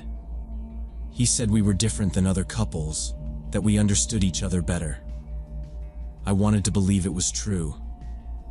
Everything changed the night of my friend Lily's birthday party. I wasn't sure if I should go, but my mom pushed me out the door, saying it would be good for me to see old friends. I promised Ethan I'd only stay an hour. The party was in Lily's backyard, with music playing from a small speaker and people sitting around a fire pit. For the first time in months, I felt normal. I laughed at old stories and talked with people I hadn't seen since the start of the school year. Then, while I was standing by the kitchen counter, Josh from my history class came over to ask about a project. We talked for maybe 5 minutes, just about assignments and what chapters we needed to read. I didn't even notice Ethan had arrived until I felt his hand clamp around my arm. He pulled me away from Josh so hard I almost dropped my cup. Everyone turned to stare. Ethan's voice was loud and sharp. "Why are you flirting with him? Are you cheating on me?" I tried to pull my arm away, telling him it wasn't what he thought, but he wasn't listening. He shouted, "I see how you look at other guys. You think I'm stupid?" I could feel everyone watching. Someone said, "Dude, calm down." But Ethan ignored them. He dragged me through the yard and out to his car, his grip tight on my wrist. I could barely get a word in as he shoved me into the passenger seat and slammed the door. The drive home was terrifying. Ethan sped down the streets, barely stopping at stop signs. He kept shouting at me, his voice echoing in the small space. "You're making a fool out of me. If you talk to another guy again, we're done. I swear I'll never speak to you again. Is that what you want?" I tried to calm him down, telling him I wasn't cheating, but he just kept yelling. He hit the steering wheel with his fist, then told me if I really cared about him, I'd prove it by never talking to anyone else. When we got to my house, he unlocked the doors and told me to get out. I stumbled up the steps and went inside. My mom saw my face and asked if everything was okay. I lied and said I was just tired. I heard Ethan's car screech away outside. The next morning, my mom sat at the kitchen table with her phone in her hand. She didn't look up right away. Finally, she said, "Some of the other parents called me last night. They said Ethan caused a scene at Lily's party." My stomach dropped. I tried to explain, but she cut me off. "We're meeting with your school counselor after class today." I didn't have a choice. At the counselor's office, my mom explained what she'd heard. The counselor listened quietly and asked me questions about Ethan, how he acted, what he said, how he treated me when we were alone. I answered everything as honestly as I could, and the counselor nodded slowly, writing notes. When she finished, she told me, "What you're describing is emotional abuse. He's trying to control you and cut you off from other people." She explained how people like Ethan use isolation and guilt to make someone feel trapped. She talked to my mom and me about boundaries, healthy relationships, and how love shouldn't feel like fear. I tried to argue at first, saying Ethan just cared too much, but after the meeting, I couldn't ignore how many things sounded exactly like my life. With my mom's help, I started blocking Ethan's messages. It wasn't easy. He called from different numbers and even waited for me outside work, but the school got involved and told him to leave me alone. Other students started coming forward, saying Ethan had threatened or harassed them too. After a few weeks, the school told us Ethan was transferring out. For a while, I didn't talk to anyone. I felt embarrassed, angry, and lost. But the counselor kept meeting with me. My mom was always nearby, checking in without pushing too hard. Little by little, I messaged my old friends. Some ignored me, but a few answered right away. We met for coffee, just to talk. They didn't judge. They told me they were glad I was back. By the end of the school year, I wasn't afraid to go out alone anymore. I finished my shifts at the cafe without worrying who was watching. I started laughing again. I learned to trust people slowly. I understood that love isn't supposed to hurt or make you feel alone. I still think about Ethan sometimes, but now I know I'm not the same person. I won't let anyone make me feel small again.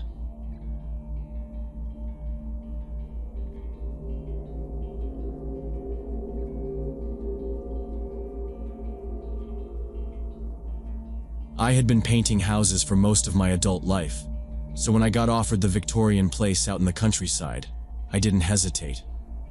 It was 3 stories, all weathered gray wood, with wide porches and iron railings, set a few hundred yards from the nearest road and surrounded by acres of fields. The guy who owned it was flipping the property. He lived out in California, so the only contact I had with him was through calls and emails. He paid half up front and didn't care how I scheduled the work, just wanted the job done before the end of the month. The house had been sitting empty since winter. There was no furniture inside, just a bunch of old drop cloths left by whoever tried patching the drywall months before. I figured the quiet would make things easier. My brother Tom and his wife Sally offered to help for the week. They'd both lost hours at their jobs, so the extra money would come in handy. Tom was better with ladders, and Sally was meticulous with trim, so we made a decent crew. The first morning we unloaded our gear and walked through the house, checking each room and figuring out what needed the most work. Dust was thick everywhere. The windows on the east side rattled in their frames. Some of the floorboards were loose enough to trip you. Still, nothing out of the ordinary for a place that old. We set up our tools in the kitchen, which was the biggest room.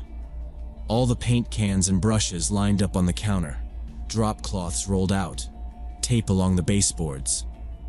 Outside, it was quiet except for the wind moving through the tall grass and the occasional distant hum of a tractor. Tom made a comment about the place being straight out of a horror movie, but no one paid much attention. We split up to get started, Sally in the upstairs bedrooms, Tom on the porch railings, and I tackled the entryway. By noon, we'd knocked out most of the prep work. The light coming through the dirty windows made patterns on the floor, and the air smelled like old wood and primer. I stopped to eat lunch on the front steps, looking out over the overgrown yard. There was a half-collapsed barn in the distance and a rusted pickup near the tree line. I checked my phone for service, barely a bar, but enough to let my wife know we were making progress. When I stood up to go back inside, the sun was behind a cloud, and it made the house seem bigger and more empty. That afternoon, we moved upstairs. The staircase groaned under our weight, each step more hollow than the last. The upstairs hallway was long, with several doors leading off to bedrooms and a narrow set of stairs to the attic. I noticed a few old stains on the floorboards, but figured it was just water damage. In one of the bedrooms, Sally pointed out a boarded-up vent in the corner. I made a mental note to check it later in case it needed repainting. By the end of the day, our hands were aching, and our clothes were covered in dust and flecks of white paint. Tom locked up the back door while I double-checked the windows on the ground floor. Sally packed up our supplies. The only keys we had were for the front and back doors, both with old brass locks that stuck if you didn't jiggle them the right way. As we walked to the car, the sun was setting behind the barn, turning everything orange and gold. We barely spoke on the drive home, just listened to the radio and planned out what needed to get done tomorrow. The next morning was the same routine. I made coffee, picked up Tom and Sally, and we drove out to the house. The grass along the driveway was wet with dew, and the house looked cold in the early light. We started working before 8. Tom got to the porch railings, Sally moved on to the bathroom trim, and I started scraping the hallway walls. The day passed quietly, except for the occasional crackle of static from the old radio I brought. The paint went on smooth. By late afternoon, Tom left to run an errand in town, and Sally said she'd take the car and pick him up after she finished up in the master bedroom. That left me alone for the evening. I didn't mind. There was still plenty to do, and I liked the quiet. The house felt different with no one else moving around, though. Every footstep echoed. My own breathing sounded too loud. I set up a work light in the main hallway to finish the detail around the crown molding. The bulb was too bright, making everything outside that circle of light feel darker. My brush scraped along the woodwork, and I tried not to think about the time. Around 10, I noticed a faint noise. At first, I thought it was the wind rattling the old windows again. But as I kept painting, I realized it sounded more like voices, low, muffled, maybe coming from the far end of the hallway or one of the rooms off to the side. I stopped, listening. The noise faded for a second, then came back, like someone talking behind a closed door. I set my brush down and wiped my hands on my pants. The radio was turned off, and my phone was on the counter in the kitchen. I stood in the middle of the hallway looking toward the open doors. The only light was my work lamp, which made the rest of the house seem even darker. The voices, if that's what they were, stopped as soon as I started paying attention. I waited, not sure if I'd actually heard anything. Maybe it was just the old pipes settling, or sounds carrying from outside. The house was almost 130 years old. It made all kinds of strange noises when the temperature dropped at night. Still, I walked through the rooms one by one, peeking inside, shining my flashlight across the floors and up into the corners. The shadows didn't move. No sign of anyone. Nothing but dust and the smell of paint. I looked out the window, but the yard was empty, the road dark and silent. I checked the back door, making sure it was locked, then went back to my work. For the next hour, I kept glancing over my shoulder, half expecting to see someone standing in the doorway. Nothing changed. The house was silent, except for the occasional creak of wood and the soft sound of my brush against the wall. I told myself it was just fatigue. I'd been up since 5, painting nonstop, and sometimes when you're tired, your mind fills in the blanks with things that aren't really there. When I finished the last section of molding, I turned off the work light, packed up my supplies, and locked the front door. The hallway behind me was pitch black. I stepped outside into the cool air, listening to the sound of my own footsteps on the gravel, and tried not to look back at the windows as I walked to the car. The third day started out like the others, with all 3 of us meeting at the house early and getting straight to work. Tom focused on the porch columns. Sally was upstairs tackling the small bedrooms, and I worked in the dining room, finishing up the window frames. We tried to keep up a steady pace since we'd lost some time already, and the deadline was approaching fast. As the afternoon faded into evening, the light coming through the windows turned yellow and thin. Tom suggested we stay late to get ahead, and Sally agreed, so we brought some snacks and planned to work through the night if we had to. It was just past 9 when it happened. The house was quiet except for the occasional thud of Tom moving furniture or the soft clatter of Sally's paint can on the hardwood. I was packing up some brushes in the kitchen when I heard Sally scream from upstairs. It was a sharp, desperate sound, nothing like the usual shouts we'd traded all week. I dropped everything and ran up the stairs. Tom was already at the top, looking as startled as I felt. We rushed down the hallway to the far bedroom, where Sally was standing against the wall, her hands shaking, eyes wide. She pointed at the closet door, which was hanging open. "They were in there," she said, her voice shaky. "2 people, they just ran out, right past me." I stared at the open closet, trying to process what she was saying. Before we could even move, we heard footsteps racing down the hall, and then the creak of the back staircase. For a split second, Tom and I both stood frozen, and then we heard the sound of the rear door slamming shut. We all realized at once that these weren't just shadows or tricks of the mind. These were real people who had been hiding in the house the entire time we'd been working. The shock made the air feel heavy. Tom locked the door to the room and checked the window while Sally slumped against the wall, breathing hard. I told them to stay put and pulled out my phone, dialing 911. I could hear my own voice shaking as I told the operator there were intruders in the house. Within 20 minutes, 2 police cars pulled into the driveway, their headlights cutting through the dark. 4 officers stepped out, flashlights already in hand. Tom and I met them at the door and explained what happened as clearly as we could. They moved in quickly, spreading out through the house, 2 of them heading straight upstairs while the others checked the basement and main floor. We followed at a distance, watching their flashlights move through the darkness.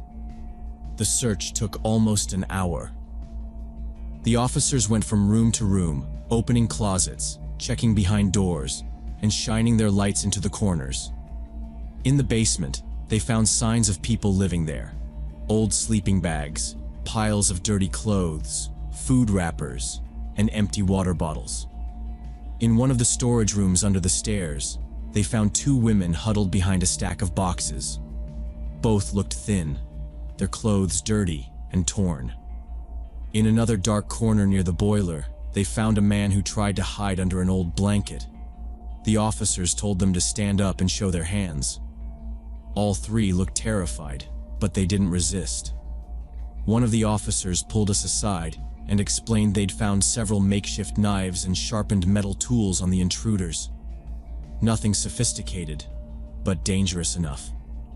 The women said nothing, just stared at the floor.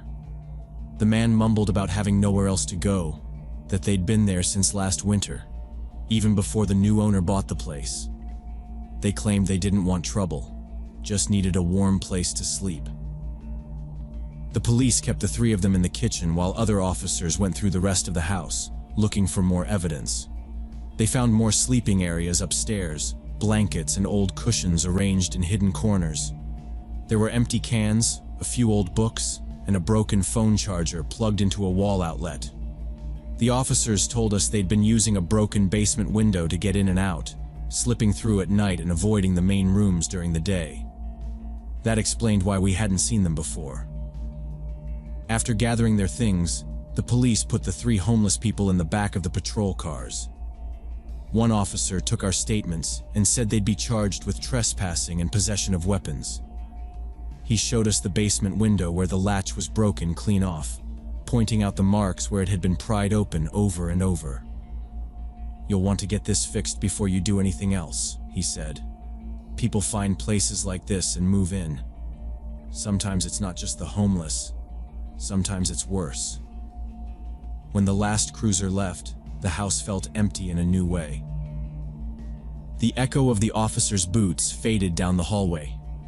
Sally picked up her bag and quietly said she was never working in a place like this again. Tom went around double-checking every lock and window before we left. I did the same, shining my flashlight into every closet and corner, making sure there was no one else hiding. Driving home that night, none of us spoke.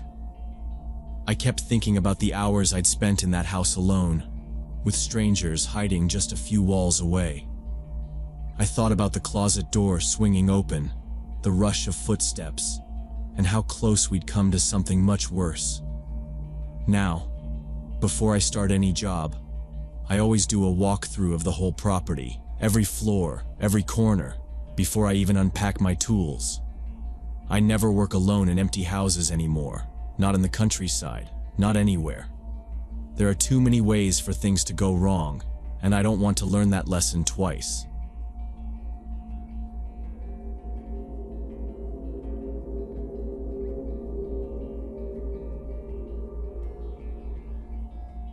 When I was 17, senior year in Phoenix, I got a friend request on Instagram from this account called Tyler Phoenix 2007. The profile photo was a blurry shot of some kid in a hoodie, head down, holding a basketball, and the grid was just pictures of shoes, some cars in a parking lot, a couple of cafeteria trays, and group shots at a football game. The bio only had a fire emoji and PVHS 07. We went to Paradise Valley High, but 07 didn't make sense for his grad year, unless it was just a username thing. His follower count was pretty average for someone at my school, around 400, and I saw a lot of mutuals from my year and the year below me. I scrolled through his photos for a second, trying to see if anything clicked, but most of them could have been anybody, just random kids in groups, faces half covered, a pile of Nikes on a bed, an empty classroom with a Snapchat filter. Nothing stood out, but I figured maybe he was in a different grade or had a different friend group. Sometimes people from other schools or from church would pop up with requests too.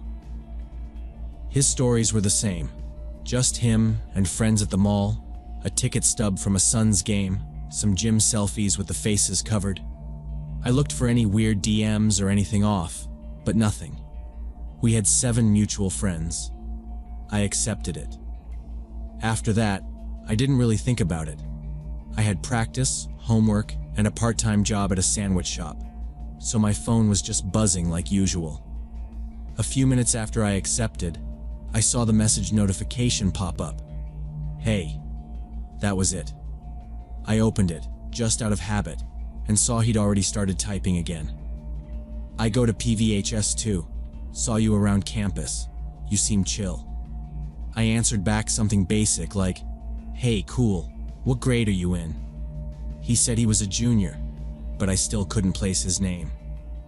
I checked his profile again. Still no clue. I asked who he hung out with. He said, mostly people from track. I tried to picture his face at practice or in the halls, but it didn't come to me. I asked which lunch period he had. Second, he said. I was in first, so maybe that's why. He started messaging more, just little stuff like, what classes do you have this semester? And, you go to the basketball games?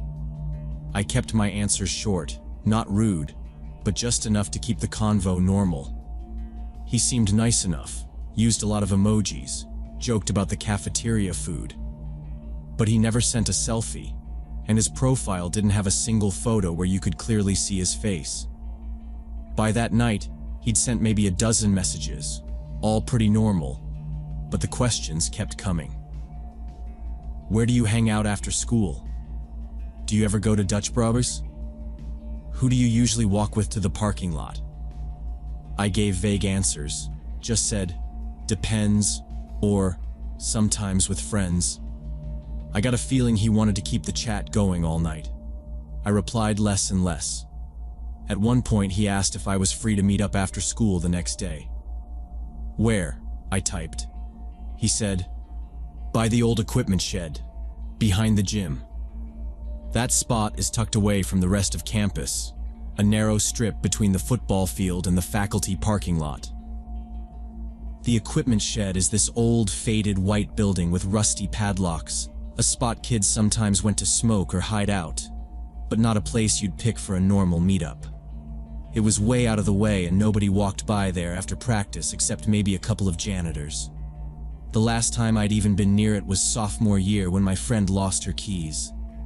I stared at my phone for a second, just thinking about how he'd picked that exact spot out of all the places on campus. I didn't like the idea. It was too far from everything, and it was late fall, so it got dark early. I told him, sorry, can't, I have work, which was true enough. He messaged back, okay, maybe another time then sent a thumbs up.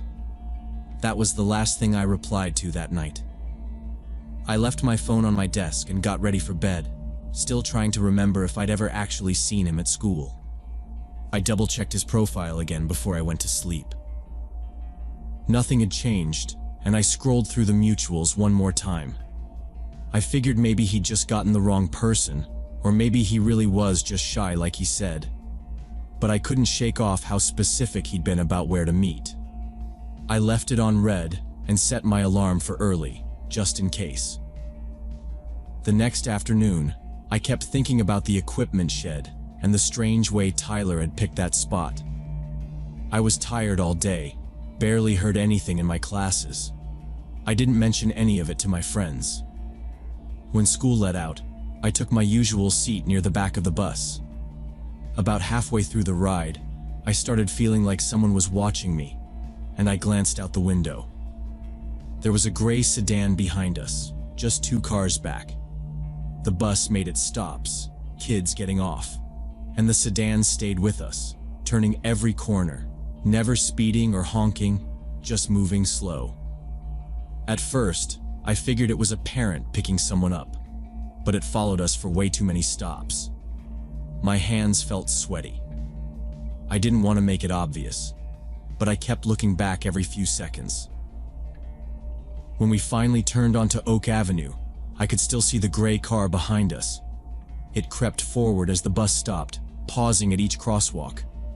My stop was second to last. When I got off, The sedan rolled past so slowly it almost stalled. The windows were up, but I saw the driver's head turn in my direction, his face half hidden by the glare. He kept his eyes on me the whole way down the block. I stood there pretending to fix my backpack until he was out of sight, then hurried home. Upstairs, I tried to distract myself with homework, but my mind kept replaying the scene at the bus stop. Just as it was getting dark, I went to close my blinds and froze.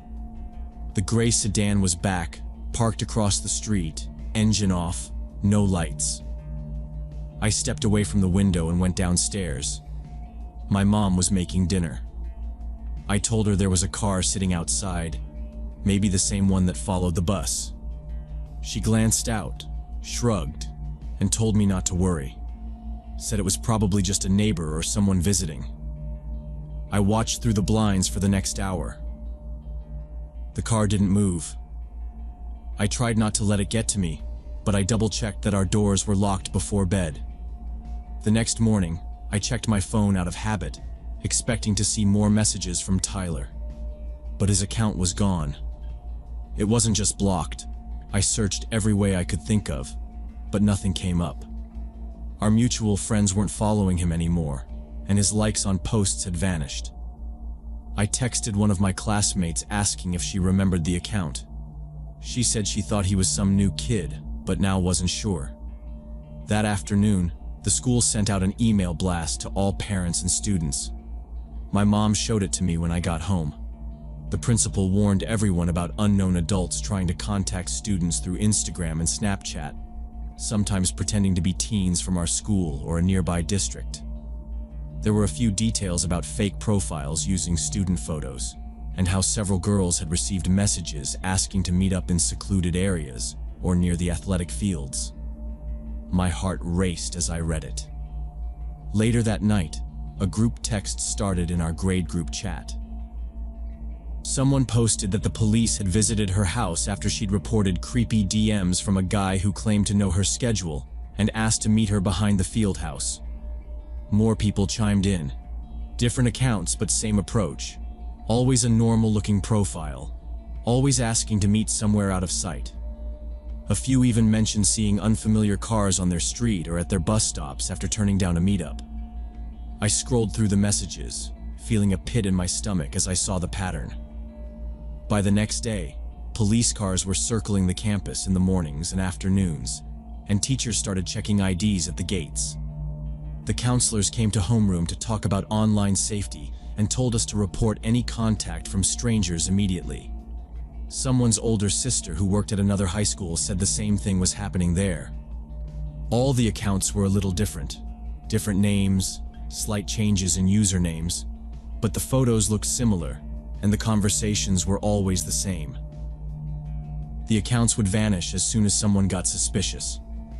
Investigators figured out that an adult man had been creating these fake teenage profiles to talk to high school girls across several neighborhoods. The police said he'd used stolen images and changed up the details every time. The gray sedan I saw kept coming up.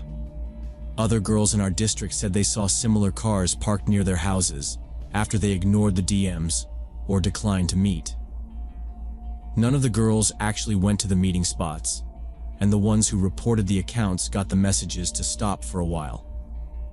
The police never caught him. They found the profiles linked to a bunch of different email addresses, all traced through VPNs. The guy just disappeared off social media, and the cars stopped showing up. Still, the school locked down on security, and assemblies became all about online predators and how to spot fake accounts. The story even made the local news, but with no arrest and no real leads, everyone just had to move on. I deleted all my social media accounts for a long time after that. No Instagram, no Snapchat, barely any texts from anyone who wasn't a close friend. Even when things went back to normal, I kept my settings locked, and I never accepted a request from anyone I didn't know in real life. When I walked home, I always checked behind me, kept my keys in my fist, and never took the same route 2 days in a row. It's weird, but I still look for gray sedans on my street sometimes. Now, Every time someone tells me a story about meeting new people online, I get uneasy. You think you're just talking to another student, but it can be someone watching, waiting, trying to find out your routine. It's not like in movies. There's no dramatic ending, no big arrest. You just stay alert and hope you never see that car or that kind of message again. It's always in the back of my mind now that some people online aren't who they say they are, and you never really know their intentions until it's too late.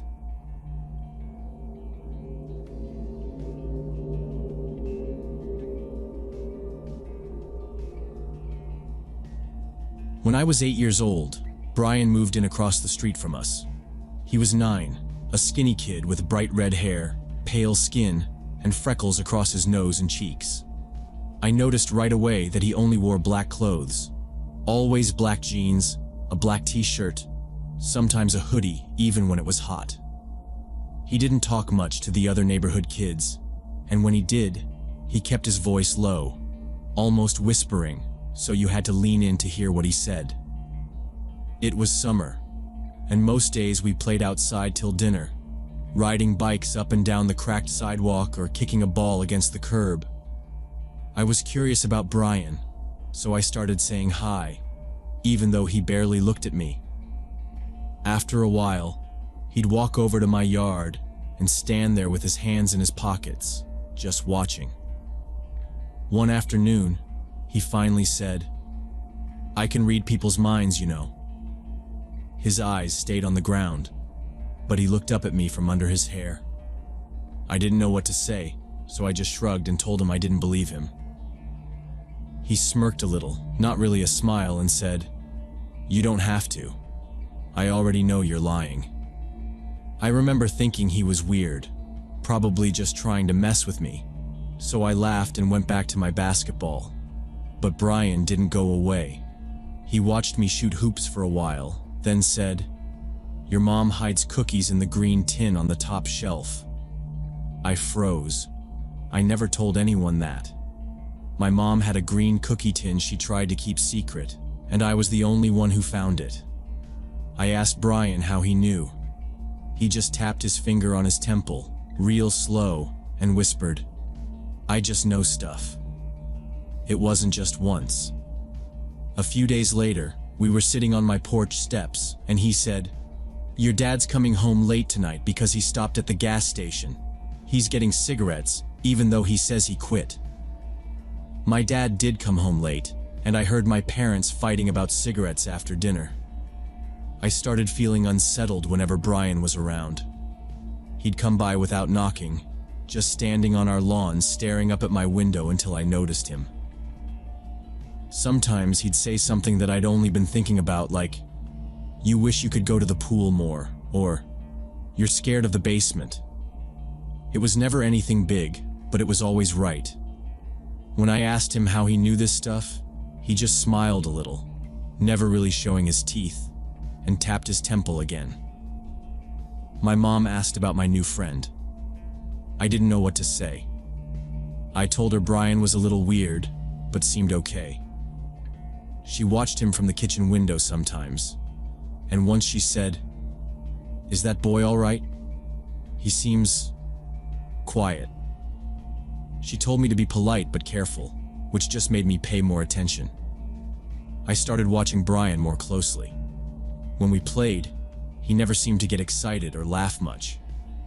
Even when we rode our bikes down the hill as fast as we could, he just gripped the handlebars tight and stared straight ahead. If I wiped out, he'd just look at me and say, "You should have been more careful." He never offered to help me up. By the middle of summer, the other kids in the neighborhood stopped hanging around us. One time, I heard two of them talking near the mailbox about how Brian was a freak and that he watched people when they slept. I didn't believe them, but I did notice how he always seemed to know when someone was coming. If a car drove up the street, he'd say who it was before we could see. "That's your grandma. She's bringing ice cream." Or, "Mailman's late. He spilled his coffee at the corner." It was never wrong. I stopped inviting him over, but it didn't matter. Brian would just show up anyway, sitting on my front steps or waiting on the curb until I came outside. Sometimes I caught him watching my house from behind the tree across the street. Once I saw him standing in the dark by his front window, just staring at ours for a long time. The weirdest thing happened the night I left my window open. I heard a tapping on the glass, soft and slow, and when I got up to look, Brian was standing in his yard, staring up at me. He mouthed something I couldn't hear. I shut my window and locked it. After that, I started feeling like I was being watched all the time. I'd see a shape move outside the corner of my eye and turn to find Brian standing perfectly still, always looking right at me. I asked him once why he kept doing that. He said, "Just making sure you don't forget." I asked, "Forget what?" But he just shook his head and didn't answer. I told my parents, but they just said he was probably lonely or having a hard time adjusting to the new place. One afternoon, we were hanging around the edge of the local park, and Brian suggested we go to the old water tower. The tower was off limits, rusty, and covered in graffiti, but it was where older kids sometimes dared each other to climb. I told him we'd get in trouble, but he just stared at me until I felt like I had to say yes. The sun was low, and the park was empty except for us. I followed Brian up the ladder, the metal cold and a little slick under my hands. The tower felt taller than I remembered, and halfway up, I looked down and felt dizzy. Brian didn't hesitate or look back. He just climbed, one hand after the other, fast and steady. When we got to the top platform, I felt the wind more. You could see all the houses, our street, the rows of roofs, the dry grass behind the baseball field. Brian didn't say anything at first. He leaned on the railing, staring out at the trees, and I sat down, trying to keep my breathing quiet. My hands were sweating. Suddenly, Brian turned and grabbed my shoulders hard. His face twisted up, his lips pulled tight, and his eyes looked flat, almost angry. His fingers dug into me, and I couldn't pull away. He leaned right in and said, loud and clear, "I can control people's fates. I know all your secrets." His voice sounded different, more grown up. Then he shook me, hard. "If you don't do what I want, I'll tell everyone at school about you. I'll make up stories, and no one will want to talk to you again." I tried to laugh, but he squeezed my arms tighter. He didn't laugh. He just stared at me, not blinking, and said, "Don't think I won't. You do what I say, or you'll be sorry." I tried to pull away, but he wouldn't let go. His grip was stronger than I expected. I looked down at the ground, trying not to let him see I was scared. His face was right in front of mine, his breath sharp and fast. He said, "You think this is a game? It's not a game."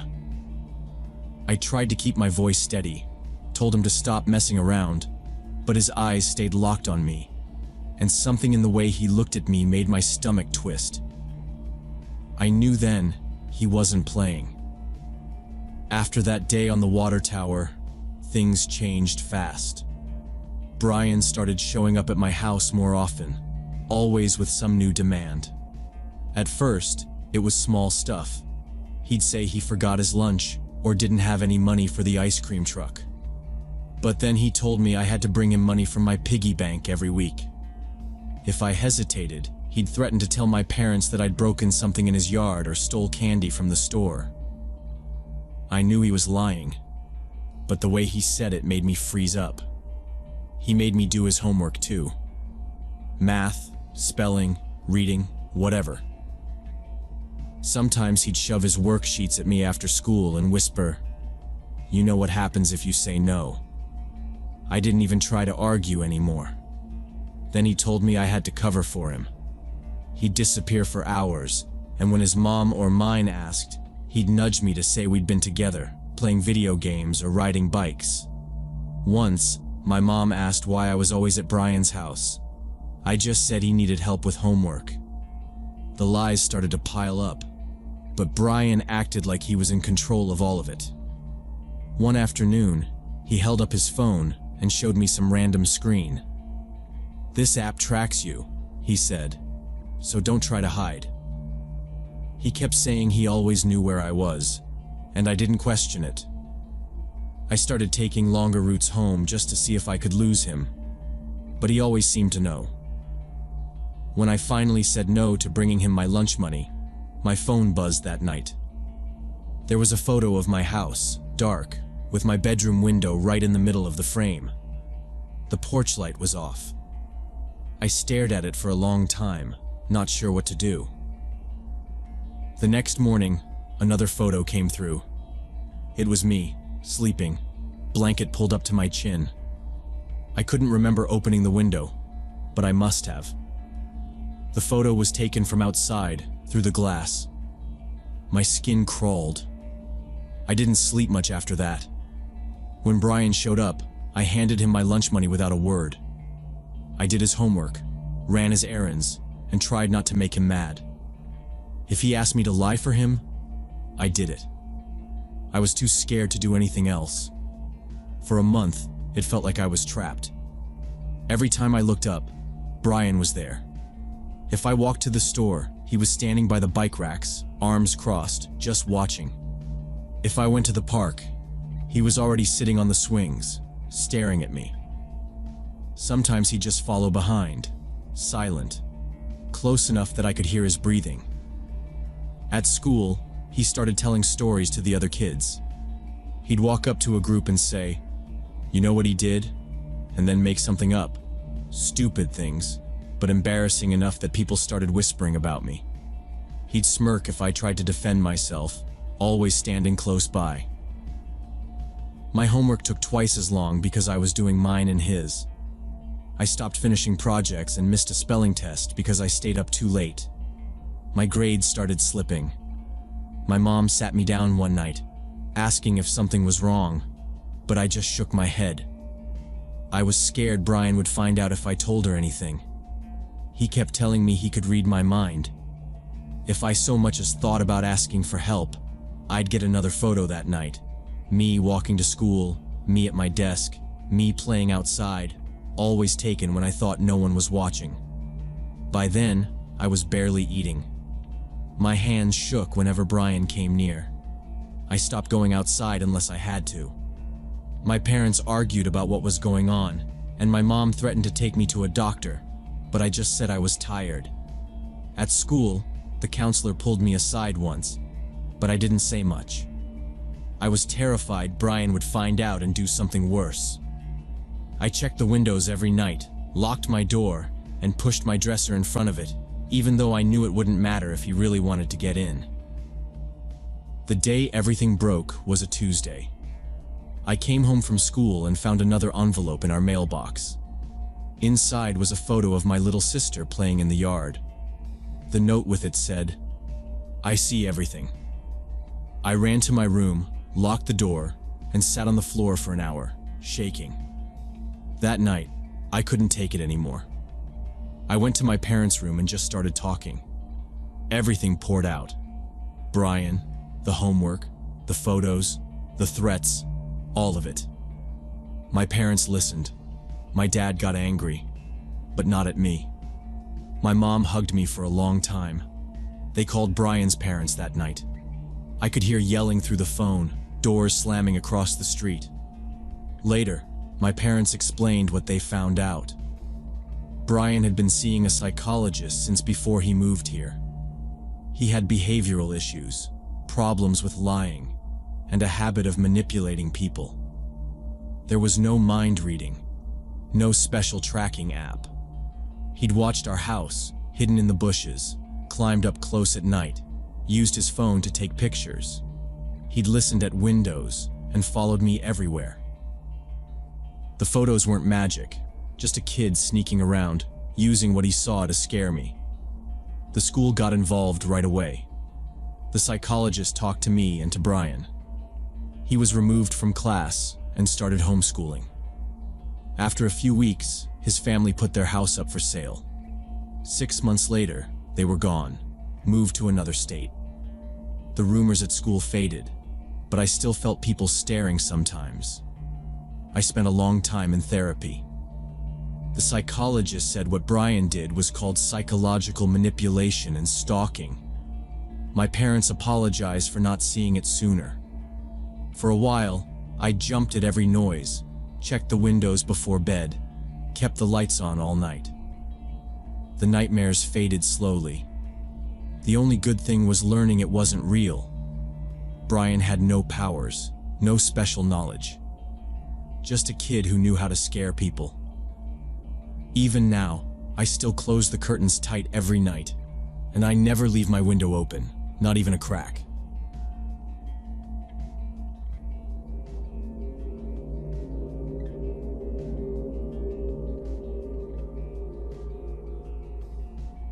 When Grace turned 11, she begged me for a sleepover birthday party. She'd been planning it for months, had the invitations all handwritten, and had a list of snacks she wanted to help make. There were going to be 7 girls total, all from her school except Chloe. Chloe was a year older, bigger than the rest, and everybody knew she got into trouble at school. She'd just come back from a week-long suspension for fighting with another girl, and apparently she'd broken some kind of window or something. Grace insisted she wanted Chloe to come, that she was her friend, and that the other girls would get used to her. My husband had to work the night shift that Saturday, so I was going to be alone with 7 preteen girls all night. I figured, how hard could it be? I told myself I could handle it, even with Chloe. Grace was excited the whole day, helping me blow up balloons and set out sleeping bags in the living room. The girls started arriving around 5. They came in loud, all giggling and shoving at each other, their backpacks dragging on the floor. Chloe showed up last. She barely said hello, just nodded, and went straight to the living room to dump her stuff. Her eyes kept darting around, and she never really smiled. I offered her some pizza when everyone else was grabbing slices, but she just shrugged and took 2, piling them both on a napkin and eating standing up. For most of the evening, the girls were watching movies and making crafts. I kept popping in and out of the living room to check on them, but Chloe never really joined in. She'd sit off to the side, just watching the others, rolling her eyes if they laughed too loud or started talking about boys. Sometimes she'd snap at someone for bumping her bag or making a mess with glitter. Grace tried to include her, but the other girls kept whispering whenever they thought I wasn't looking. After cake, they played a game of truth or dare. I heard them shrieking and running down the hall to the bathroom, and it seemed mostly normal, just kids being loud. Chloe never did a dare, just made up weird questions for the others that made them uncomfortable. I heard one girl say, "You're so weird," under her breath, but Chloe pretended not to notice. Around midnight, I started turning off lights and telling everyone to settle down. They all set up their sleeping bags in the living room, lined up side by side. Grace and Chloe picked the 2 spots at the end, away from the others. I went into the kitchen to clean up. The house was mostly quiet, except for the occasional sound of whispering or a sleeping bag rustling. I made some tea and sat in the den, leaving the kitchen light on in case someone needed water. It was getting late, and I was exhausted. I remember scrolling on my phone for a while, half listening for any trouble. It must have been close to 2 in the morning when I heard the first noise, like something heavy clattering against the floor. I sat up, listening hard. The noise came again, louder this time. It sounded like dishes crashing in the kitchen. At first, I figured one of the girls had gone to sneak food and dropped something. But then I heard voices. There was a sharp, angry voice and another, softer one that sounded scared. It was so quiet I couldn't make out words, but there was something off in the way the voices moved, a quick back and forth, low and tense. My first thought was that maybe a couple of the girls were fighting. I got up and turned on the hallway light. The brightness felt harsh after the dark. As I moved toward the kitchen, I glanced at the living room. All the sleeping bags looked like they were still full, but it was hard to tell in the dim light. I heard another crash, something metal this time, and the angry voice snapped, "Shut up, or I'll tell everyone what you did," followed by a muffled, whimpering sound. I walked into the kitchen. The first thing I noticed was the open fridge, the door wide with a carton of juice on the floor. The trash can was tipped over, paper towels scattered everywhere. But what made me stop was the empty knife block on the counter. The big butcher knife, the one I always kept all the way in the back, wasn't there. The rest of the knives were where they should be, but the biggest one, the heavy one with the black handle, was gone. For a second, I just stood there, staring at the empty slot in the wood, my hand still on the light switch. I could hear someone breathing, quick and shaky, just out of sight near the pantry. The air felt heavy, and my heart started pounding so hard it hurt. I took a step forward, trying not to make noise on the tile. There was a shadow moving behind the kitchen island, just a glimpse, and then I heard a hissed whisper. "Don't be stupid. Give it to me." I realized then how wrong everything was. I backed up a step, looking around the room for anything I could use. My phone was still in the den. The kitchen window was closed, and the back door was locked. I could hear feet shuffling, and another crash as something slid off the counter and hit the floor. I tried to steady my breathing so whoever was in the kitchen wouldn't hear how scared I was. I kept my eyes on the knife block, thinking about how easy it would be for someone to get hurt, how quickly things could get out of control. I moved closer to the island, keeping my hands visible, trying not to startle anyone. In the next second, I saw a pale hand clutching the missing knife. It was Chloe. Her face was twisted with anger, her other hand balled in a fist. Standing in front of her, cowering against the pantry door, was one of the smaller girls, Jessie. Jessie's eyes were wide, her mouth shaking like she wanted to scream but couldn't. I could see the tip of the knife shaking as Chloe tightened her grip. "Chloe, put the knife down," I said, forcing my voice to stay calm. I didn't move any closer. My mind was racing, trying to remember if the house phone was in the kitchen drawer, if the other girls were really still in the living room. Chloe's chest was heaving, her whole body tense. Jessie whimpered and pressed herself against the door, tears running down her cheeks. I kept my hands up, my feet planted. I could hear the hallway clock ticking behind me, each second too loud. Chloe didn't answer. She just glared at me, then back at Jessie. The knife flashed in the overhead light. I glanced toward the living room, hoping to see Grace or someone else. But all I could see were the dim shapes of sleeping bags. No one else was moving. No one was calling out. I had to make a choice. Move closer, or risk Chloe hurting Jessie. I inched to the side, putting myself between Chloe and the kitchen door. My eyes darted from the knife to her face, then to Jessie, who was clutching the edge of her shirt like she could disappear if she held on tight enough. The room felt small, the air too thin. Chloe stepped back, her feet scraping on the tile. She raised the knife, her hand shaking, and for a second I thought she might drop it. Instead, she took a breath and pointed it at Jessie again, her voice low and tight.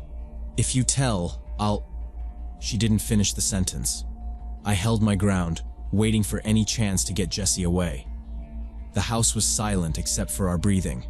I was sure the other girls could hear everything, but nobody came. My heart kept pounding, louder with every second. I didn't take my eyes off Chloe as I edged a little closer, not sure what I would do if she came at me. I just knew something terrible was about to happen if I didn't act. I decided not to try sleeping again that night. I grabbed the book I'd left on the kitchen counter and planted myself at the table where I could see both the living room and the hallway. I didn't bother making tea or turning on the TV. Every sound in the house kept me alert.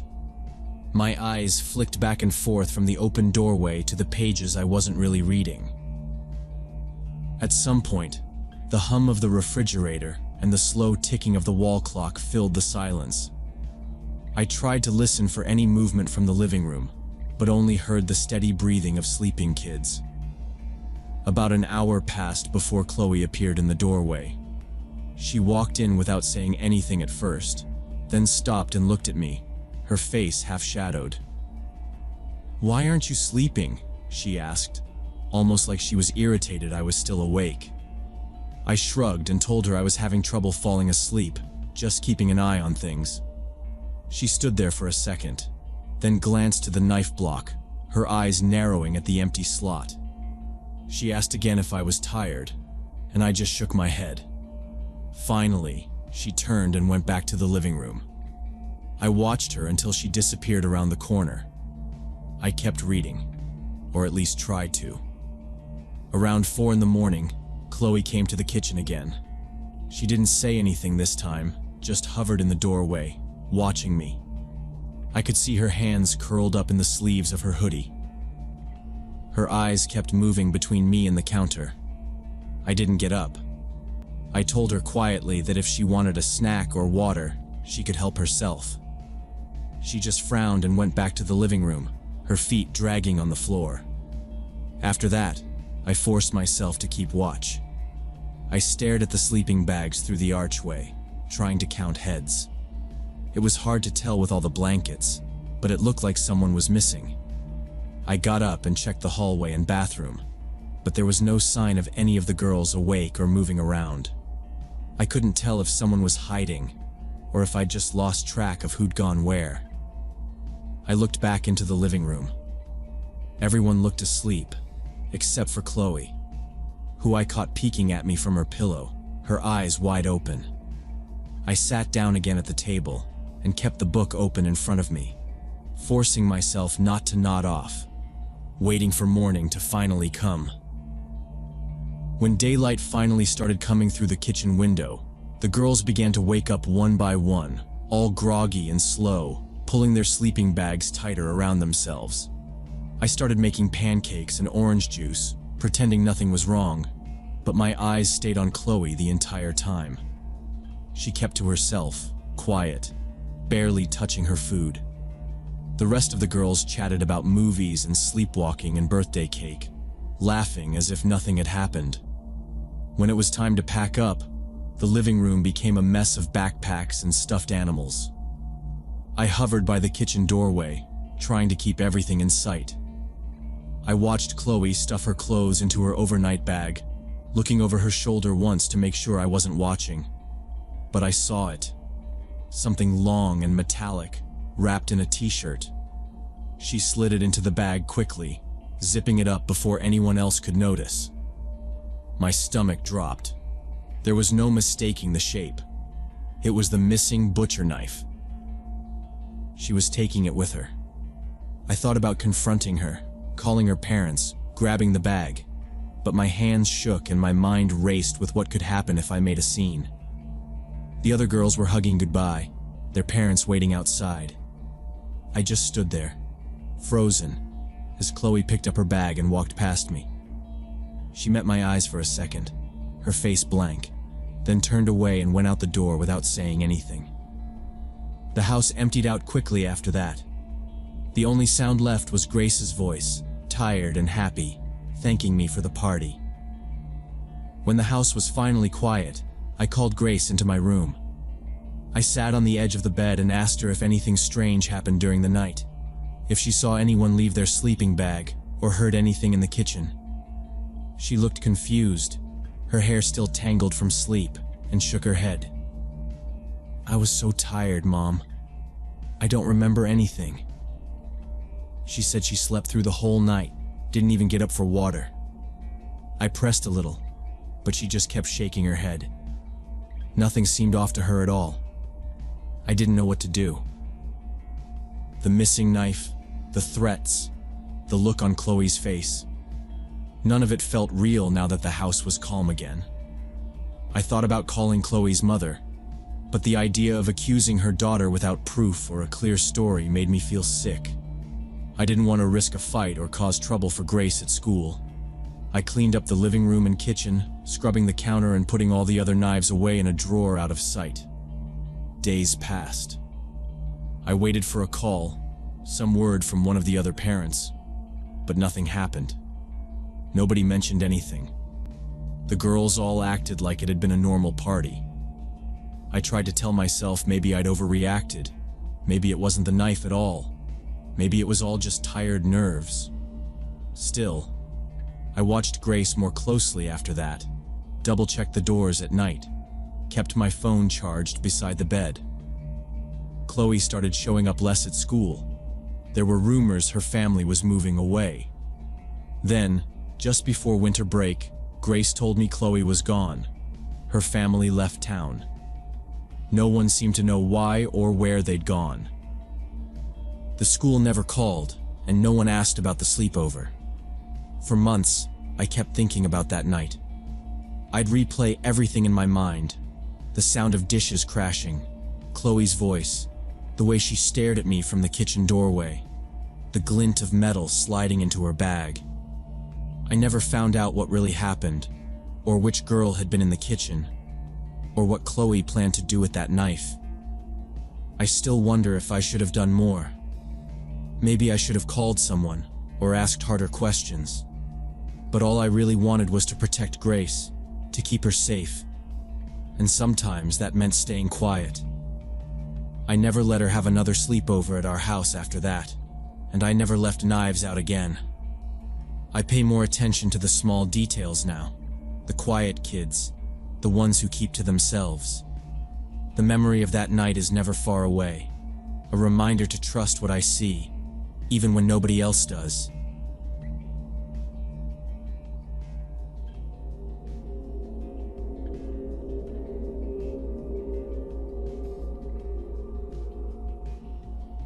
When I was 9, my family lived in a row of townhouses that sat on the edge of a big parking lot in suburban Atlanta. My dad was the property manager for the whole place, which meant we got a small discount on rent, and he was always fixing things or talking to people about their units. The townhouses were nothing special. Beige siding, flat brown roofs, the paint on the stairs peeling in places. Most of our neighbors were families like us, working regular jobs. The center of the complex was a square patch of grass surrounded by the buildings on 3 sides, and a lot of kids would be out there, riding bikes or tossing a football, especially after school. My little sister and I were allowed to go out there as long as my mom knew where we were. There were bushes lining the edge of the grass, and the sound of traffic on the main road not too far away. It was a place I knew by heart, from the cracks in the sidewalk to the spot by the mailboxes where the pavement was rough, and I'd always have to watch my bike tires. That summer, a new tenant moved into one of the ground floor units across the courtyard from ours. His name was Roger Stevens. He drove an old, beat-up blue truck, and he moved in by himself. At first, my mom just said he was a single guy who'd taken the place last minute. I saw him a lot because his windows faced the courtyard, and he'd leave his blinds half open so you could see him moving around in there, unpacking boxes or sitting at a small table by himself. He was a big man, maybe 40, with dark hair combed straight back and thick glasses. He wore the same tan jacket most days, even when it was hot, and his shoes always looked muddy. The first time I saw him up close was when I was coming home from school and he was standing in the walkway, smoking and watching us kids. He tried to say hello, but it didn't sound right, too cheerful for how serious his face was. A few days after he moved in, he started coming outside more. At first, I figured he was just lonely, or maybe bored, because he'd walk the courtyard while we played and sort of hover nearby. He'd make small talk with some of the older kids, ask them if they liked video games or what shows they watched on TV. He always seemed to ask questions about what we did after school, who was around during the day, which kids lived in which houses. I remember feeling uncomfortable because even though my parents told me about stranger danger, it didn't seem like Stevens was a stranger exactly. He lived right there. I wasn't sure what to do if he talked to me. Some of the other parents noticed too. I saw my mom watching out the window more, especially if my sister and I were outside. Sometimes Stevens would stand by the mailboxes at the entrance to the complex and chat with anyone walking by. He asked if I liked bikes and if I ever went to the playground on the other side of the parking lot. I kept my answers short and didn't look him in the eye much. He never seemed angry or mean, just overly interested, like he wanted to know everything about everyone. One evening, I watched him walk the length of the parking lot and back, stopping every so often to stare at something on the ground or peek over the fence toward the neighbor's yard. A couple of times, I caught him glancing up at our unit, like he was trying to figure out which window was mine. I tried not to think much about him, but there was a tension in the air I couldn't explain. Some days, the other kids would leave as soon as he showed up, pretending they had to go home for dinner. I remember one time when he brought out a box of donuts and tried to give them away, but no one wanted to take one. He left them on the hood of his truck and sat on the curb, watching us, not saying a word.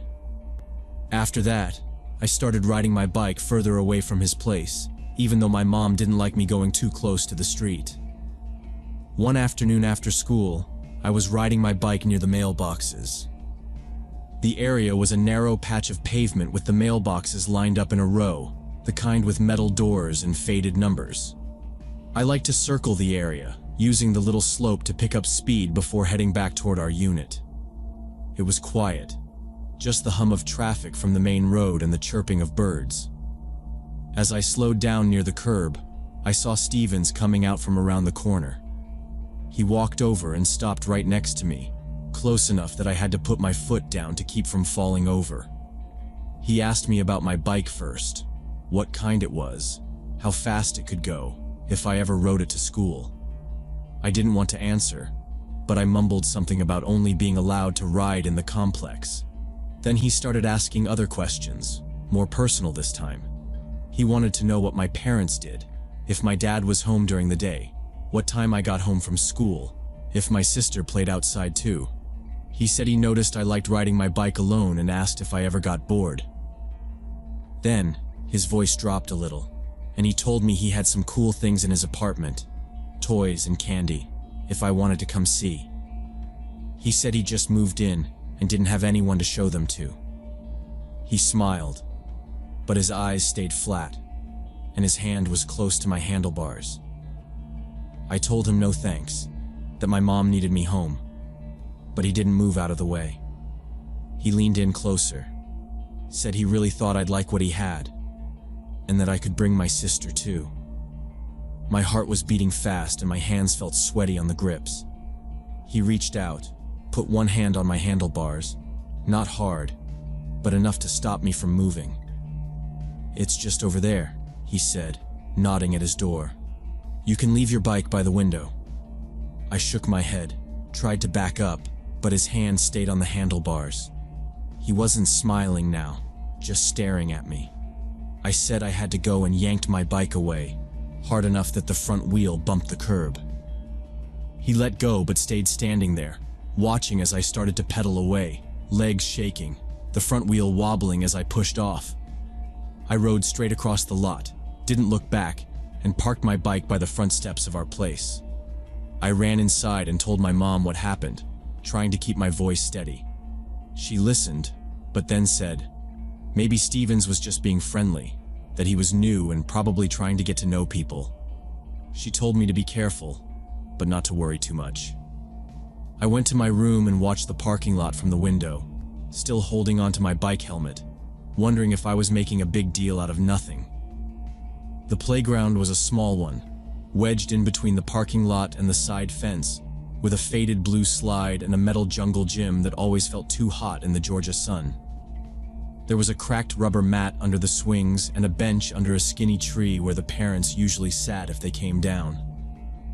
That afternoon, I took Lily out after her nap because she'd been begging all morning. She wanted to play on the slide, and I pushed her gently on the swing while watching cars go by on the road behind us. It was quiet, just the sound of the chains creaking and Lily laughing as she swung higher. I kept checking over my shoulder, still uneasy from what happened at the mailboxes. After a few minutes, I saw Stevens come around the corner from the direction of his apartment.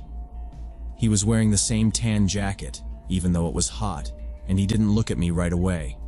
He came up to the playground slowly, hands in his pockets. My stomach dropped as soon as I saw him, and I squeezed the swing chains tighter. He said hi to Lily, but she didn't answer, too focused on trying to pump her legs. Then he turned to me, smiled, and took out his phone. He said he wanted to show us something interesting, something we'd never seen before. I stood between him and Lily as he scrolled through his phone. He held the screen out, close to my face, and I saw right away that the pictures were wrong. I'd never seen anything like that before, but I knew it was bad, the kind of thing I'd heard about from school talks and safety videos. Stevens leaned closer and whispered that he had more like that at his place, better ones, and he asked if Lily wanted to come see his special collection. My sister looked at him, confused, and asked if he had puppy pictures. He nodded, smiling wider, and reached out his hand like he was going to take hers. My heart started pounding. I stepped between him and Lily, grabbed her arm, and told her we had to go right now. Stevens tried to talk to us again, but I ignored him and pulled Lily off the swing.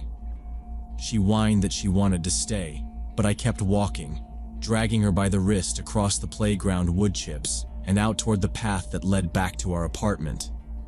I didn't stop, not even when she tripped and started crying. I picked her up and half carried, half dragged her the rest of the way, looking over my shoulder the whole time. Stevens didn't follow, but I saw him standing there, phone in hand, just watching us walk away. When I got home, I slammed the door and locked it. My mom was folding laundry in the living room. I put Lily down and told her everything, from the mailboxes to the playground, trying to remember every detail. My mom listened, her face getting tight, and when my dad came home a little later, she made me tell it all again. My dad didn't get angry or yell. He just sat down at the table and started asking questions. He wanted to know exactly what Stevens had said, what he showed us, what direction he tried to take Lily. He asked how long Stevens had been at the playground, if anyone else had seen him, if there were other kids around. My hands were shaking and I kept looking at the door, expecting to see Stevens's face in the window. My mom held Lily on her lap and listened, rubbing her back. My dad looked at me for a long time and then said, "You did the right thing. You came straight to us. That's what you're supposed to do." He picked up the phone and called the police. He explained that there was a new tenant making inappropriate advances toward kids, describing what I had told him in a low, steady voice. My mom was on her phone, texting other parents in the complex, warning them not to let their children outside alone, telling them what Stevens looked like, what had happened. Within a few minutes, the courtyard was quiet. The usual after-school crowd of kids vanished, doors shut, curtains pulled tight. The police arrived about 20 minutes later. They parked near the playground and started talking to my dad, then to me. I told them everything again, pointing out which window was Stevens, where he'd tried to lead Lily, what he'd shown us on his phone. An officer walked over to Stevens' unit and knocked. I watched from behind the curtains. Stevens answered, still wearing his tan jacket, still acting like nothing was wrong. The officer spoke to him for a while, then asked to see his phone and go inside. I saw them talking in the doorway for a minute before they all disappeared inside. More police cars showed up, lights flashing but no sirens. We watched as the police went in and out of Stevens' apartment. At some point, they brought him out in handcuffs. He didn't look at us, just stared at the ground. They put him in the back of a squad car. An officer came to talk to my parents again. They said they found what they were looking for. Images on his phone and computer that proved he'd been doing things he shouldn't. They said I was brave for coming forward, that things like this were serious, and it was important we had said something right away. I didn't feel brave. I just felt tired and scared, and wanted everything to go back to normal. In the days that followed, my dad had to talk to the police again. He wrote down the complaints he'd heard from other families, the things Stevens had said and done since he moved in. Some parents admitted they'd seen him hanging around the playground or trying to talk to their kids too, but hadn't thought it was anything serious. The police asked my dad to testify about the problems residents had reported and about what I'd told them. It was in the news for a little while, and after a week or two, people in the complex started letting their kids back outside, but not without watching from the windows. Stevens never came back. His apartment was emptied out by men in gloves. The landlord changed the locks and painted over the door. Some people moved away after that summer, but most of us stayed.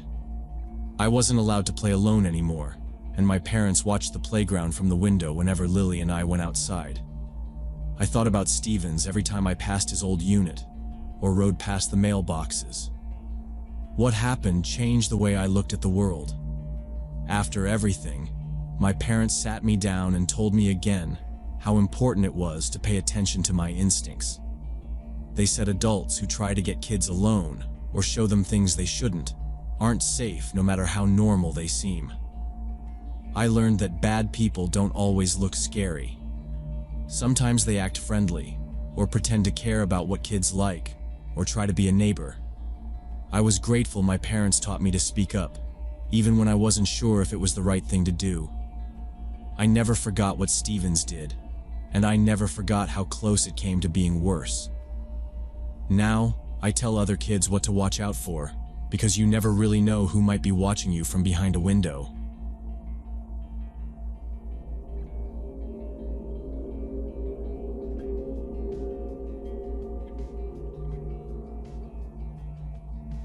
Last summer, when I was 14, my parents went away for the weekend to visit my mom's sister in upstate New York.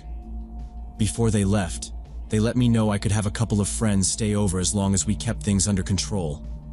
So I invited Jamie, Brian, and Seth. They all lived within walking distance, so they just brought sleeping bags and backpacks after dinner. The house was still kind of hot from the day, but we settled in the living room with sodas and chips, messing around on our phones and throwing out dumb jokes. Around 8, we played a couple of rounds of Mario Kart, and then scrolled through Netflix for something we all could agree on. The kitchen light was on, and every once in a while someone would get up for more snacks or ice, leaving the front door open to let a little air in. It was nothing special, just a normal sleepover, nothing wild. My parents' house is a plain 2-story in a quiet neighborhood, surrounded by other identical houses, each with a patchy lawn and a chain-link fence. There's a sliding glass door at the back that leads to a small patio, and beyond that, just some weeds and a narrow strip of grass.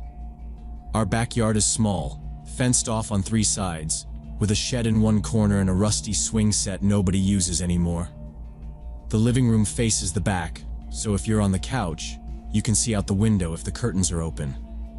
We didn't have them open at first, but Brian pulled the curtain aside just to see if it was still raining.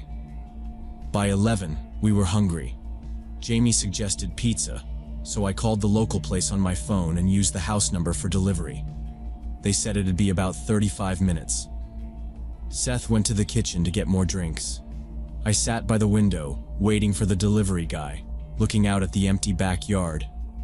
I didn't notice anything right away, but a little while later, after the pizza came, I happened to glance out again. This time, I saw a faint white light moving along the fence at the far side of the yard. It was bouncing up and down, not like a flashlight someone was holding steady, but more like someone waving it around, trying to see where they were going. At first, I thought it was maybe one of the neighbors, maybe some kids cutting through the yards, but then the light paused, and I saw a shape move. It was a person, but it was too dark to see anything clear. The flashlight's beam swung slowly, catching on the glass of our back door. The others didn't notice. I nudged Jamie and pointed, whispering to keep it down. All of us ducked down behind the couch, peeking up at the window, trying to get a better look. The person outside didn't move away. Instead, they stepped closer, right up to the kitchen window, and held the light up, shining it in. The beam moved left and right, tracing the outline of the sink, the faucet, the counter with the old toaster. The person leaned in, their face lost in shadow, then turned and walked slowly along the back of the house. I didn't recognize them. The way they moved wasn't like someone who was lost or drunk. It was slow, like they were checking for something. When they got to the sliding glass door, they stopped and shone the flashlight directly inside, then tried the handle. I heard it rattle, just a quick clack, but it was locked.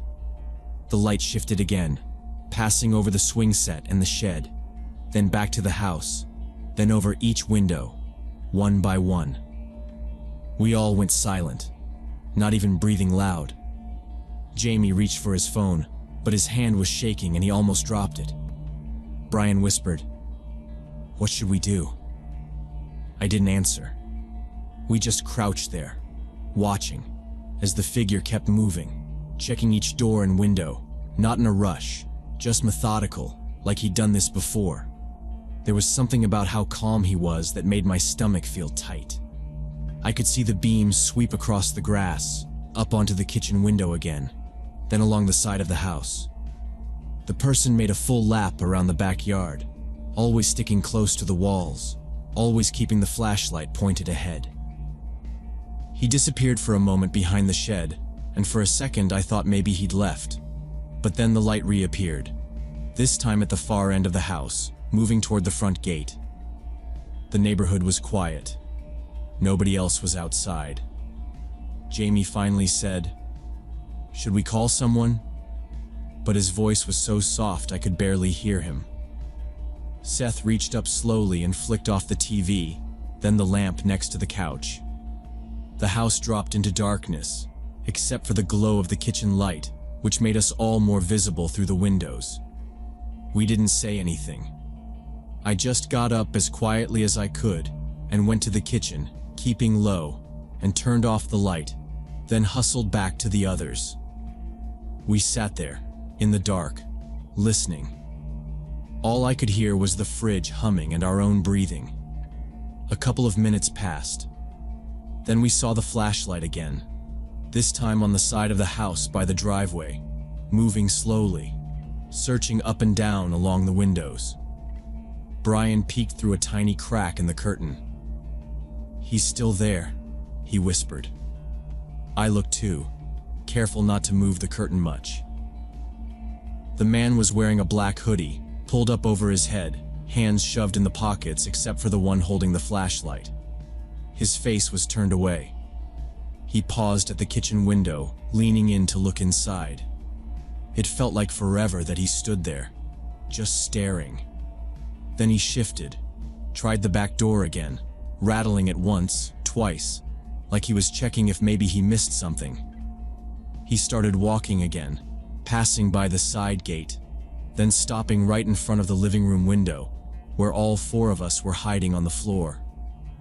I could hear the gravel crunching under his feet, and the scrape of his shoes as he shifted his weight. The flashlight beam swept slowly across the glass, illuminating the closed blinds, tracing a line up and down. The room felt so small, like he was right on top of us. Jamie squeezed my arm and mouthed, "Don't move." We could see the outline of his head, the hood pulled low, as he leaned in, trying to see past the blinds. For a few seconds, nothing happened. Then he lifted the flashlight, shining it directly against the glass, the light almost blinding through the crack in the curtain. I stayed perfectly still, holding my breath. The beam lingered for a moment, then slid sideways, lighting up the stack of board games by the wall and the edge of the old armchair my dad always sits in. I could hear the man's breathing, not loud, but steady, just on the other side of the glass. I thought for a second he might try the window, but instead he lowered the light and just stood there. Nobody said a word. The only sound was my heart pounding in my ears, so loud I thought he might hear it. Suddenly the man knocked on the window 3 slow, deliberate times. The The sound was dull and heavy, not like someone looking for attention, more like a warning. We froze. My hands started to shake, and I dropped my phone trying to grab it from the carpet. I crawled further from the window, reaching out for it in the dark, not daring to get up. Brian scrambled on his hands and knees toward the hallway, and Jamie whispered, "Don't make any noise." Seth curled up behind the couch, knees tight to his chest.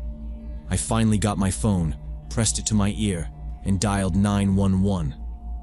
The ringing felt like it went on forever, but a woman's voice answered, calm and clear. I whispered as quietly as I could, telling her there was a man outside, trying to get in. She asked for the address, told me to stay on the line, and kept asking questions I could barely answer. The knocking started again, louder, 3 sharp hits. The glass shook with each one. The man's shadow blocked the sliver of streetlight coming through the curtain. Seth started to cry, barely audible, muffled by his sleeve. The dispatcher told me help was on the way and asked if we could hide somewhere safe, but I didn't want to risk moving. I heard the man tugging at the window frame, the squeak of old wood and the rattle of the lock as he tried to force it open. I squeezed my eyes shut, picturing him breaking through, stepping into the room. Then there was silence. I couldn't tell if he'd moved away or was just waiting, listening for us. Jamie mouthed, "Is he gone?" I shook my head. We waited in the dark, barely breathing, listening for footsteps. Then the sound came again, softer, this time at the next window over. He was circling the house, trying every opening, jiggling the handle, testing the glass. The dispatcher kept telling me to stay calm and that officers were almost there. I could hear the man move to the kitchen window, the tap of metal on glass, maybe a tool. He rattled the back door, tried the garage side door, all of them locked. We stayed on the floor, as quiet as possible, every noise in the house suddenly sounding too loud. The air was heavy, hot, and it felt like time was stretching out, every second crawling by. My whole body felt frozen, just waiting for the next sound. The silence was broken by distant sirens, faint at first, then growing louder. At the same moment, the man's footsteps hurried across the gravel, faster this time, then fading away into the neighbor's yard. I peeked through the curtain and caught a glimpse of his back as he hopped the fence, dropping out of sight between 2 garages. I told the dispatcher he was running. The sirens pulled up in front, red and blue lights bouncing off the living room walls. I hung up, and we all started talking at once, voices shaky and quick. 2 police officers rushed in after knocking hard and announcing themselves. They checked every room, and then let us out onto the porch while they searched the backyard and the alley. I could see our gate hanging open, the lock snapped, splintered wood lying on the ground. The grass was flattened where someone had run through, and near the kitchen window, a small metal screwdriver lay half buried in the dirt. One of the officers shined his flashlight on boot prints in the mud, measuring the length with a small ruler from his belt. We gave our statements one at a time, trying to remember every detail, the shape of the man's face, the color of his clothes, the way he moved. Jamie told them about the flashlight and how he watched the beam go from window to window. Brian described the man's height and how he kept both hands close to his body. Seth could only say he remembered the knocking and the sound of the window rattling. The officers wrote everything down, asked about anyone we might know who would want to scare us, but we had no answers. They told us we'd done the right thing by calling right away and locking all the doors and windows. They said they'd talk to neighbors and check for security cameras on nearby houses. The officers stayed for nearly an hour, dusting for fingerprints on the window frames and bagging the screwdriver. They walked through the yard with flashlights, looking for more evidence. In the morning, my parents came home early, called by the police. I watched them walk through the house with the officers, checking locks, testing windows, asking questions in low voices. The neighborhood was busy with police cars parked up and down the street. Some neighbors came over, wanting to know what happened, but nobody had seen much. Within 2 days, the police called to say they had identified a suspect. The man was a known drug addict who had been robbing houses in our area. They showed us a still image from a neighbor's camera. A tall man in a hoodie, walking along the fence line, flashlight in one hand, something in his pocket. The police said he usually broke in when families were out of town, slipping in through side doors or unlocked windows, grabbing whatever he could carry, then disappearing before anyone noticed. He had targeted several houses nearby in the last month. The officers told us that the man had been watching our house since Friday, waiting until my parents left. He must have seen us turn off the lights, maybe even heard us ordering pizza, and assumed the house would be empty by midnight. When he saw us inside, he probably panicked, tried to scare us into opening the door, or just wanted to see if he could get in before anyone called for help. They said it wasn't the first time he'd done this. He'd been caught on camera trying windows and doors up and down the block, always at night. A few days later, the police called again. They'd found him hiding in an abandoned shed across town, arrested him, and searched his things. They found wallets, jewelry, and small electronics from several recent burglaries, including a few items reported missing by neighbors. They charged him with breaking and entering, attempted burglary, and possession of stolen property. We had to go down to the station so my parents could look through the recovered items, but nothing of ours had been taken. The lock on our back gate was replaced, and my parents installed new motion lights and cameras a few days later. I didn't sleep well for a while after that. Every time I closed my eyes, I heard the slow knock on the window and saw the flashlight shining through the glass. My friends didn't talk about it much. When school started, nobody really believed us at first. Not until the police story was in the local paper. Sometimes at night I'd check the locks 2 or 3 times before going to bed. I started to notice little things, shadows moving outside, the creak of the fence, the shape of a person in every parked car. That night changed how I think about being safe at home. I'd always believed that nothing bad could happen in a neighborhood like ours, that locked doors and good neighbors would keep us safe. But I know now how quickly things can go wrong. I never want to be the one in charge of other people's safety again. A sleepover is supposed to be fun, just a night of games and junk food. But now I always remember how it felt, waiting in the dark, listening for footsteps, knowing that someone outside wanted to get in.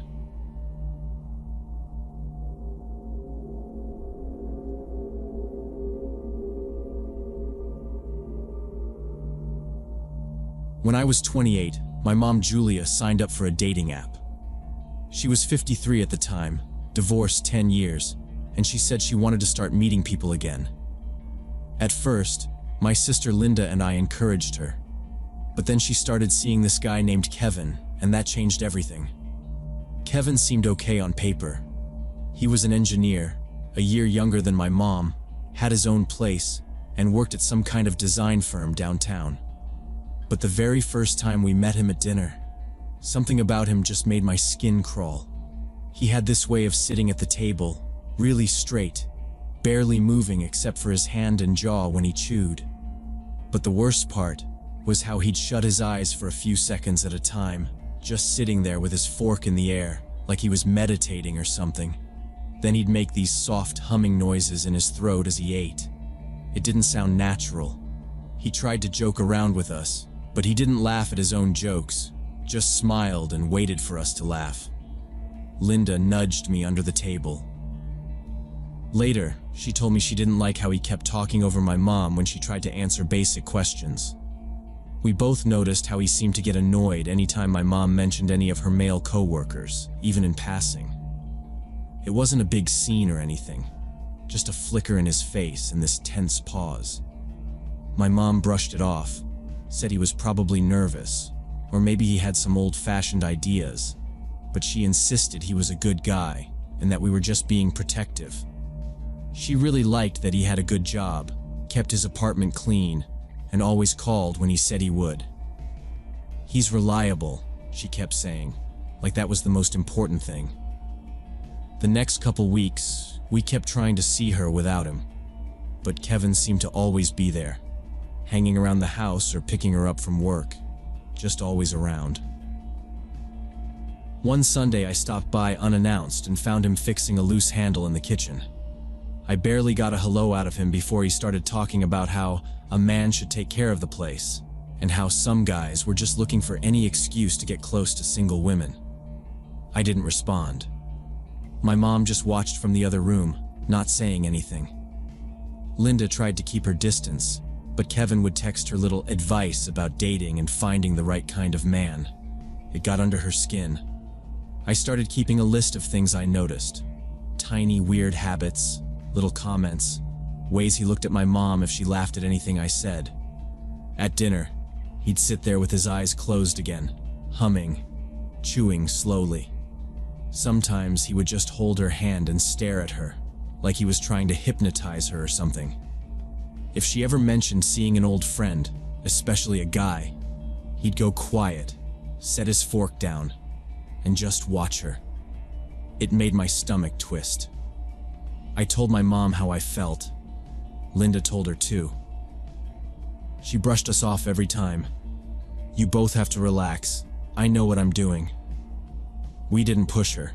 It was her life. But then, 2 weeks before Thanksgiving, I got a call from her late at night. She sounded tired, voice shaking a bit, but she said she was okay. She told me she'd broken up with Kevin that evening. She said they'd argued about something stupid, that he accused her of flirting with the mailman because she thanked him for putting a package inside the door when it was raining. He raised his voice, told her she should respect herself more, and called her naive. She said that was enough, told him to leave, and he actually did, slamming the door hard. She said she felt relief, mostly, and maybe embarrassment for letting things go that far. I didn't say, "I told you so." Neither did Linda. We just told her we were glad she was okay, and that we'd come by soon to check on her. She sounded exhausted but sure. "It's over. Don't worry." Linda and I had already planned to spend Thanksgiving weekend at her in-laws' place in Connecticut. Our plan was to leave early Thursday and come back Sunday night. We wanted Mom to come, but she said she needed the quiet, wanted some time alone in her own house after the breakup and all the drama. She promised she'd rest, read, maybe go for a walk if the weather was good. We figured she needed the space, and we could call her every day to check in.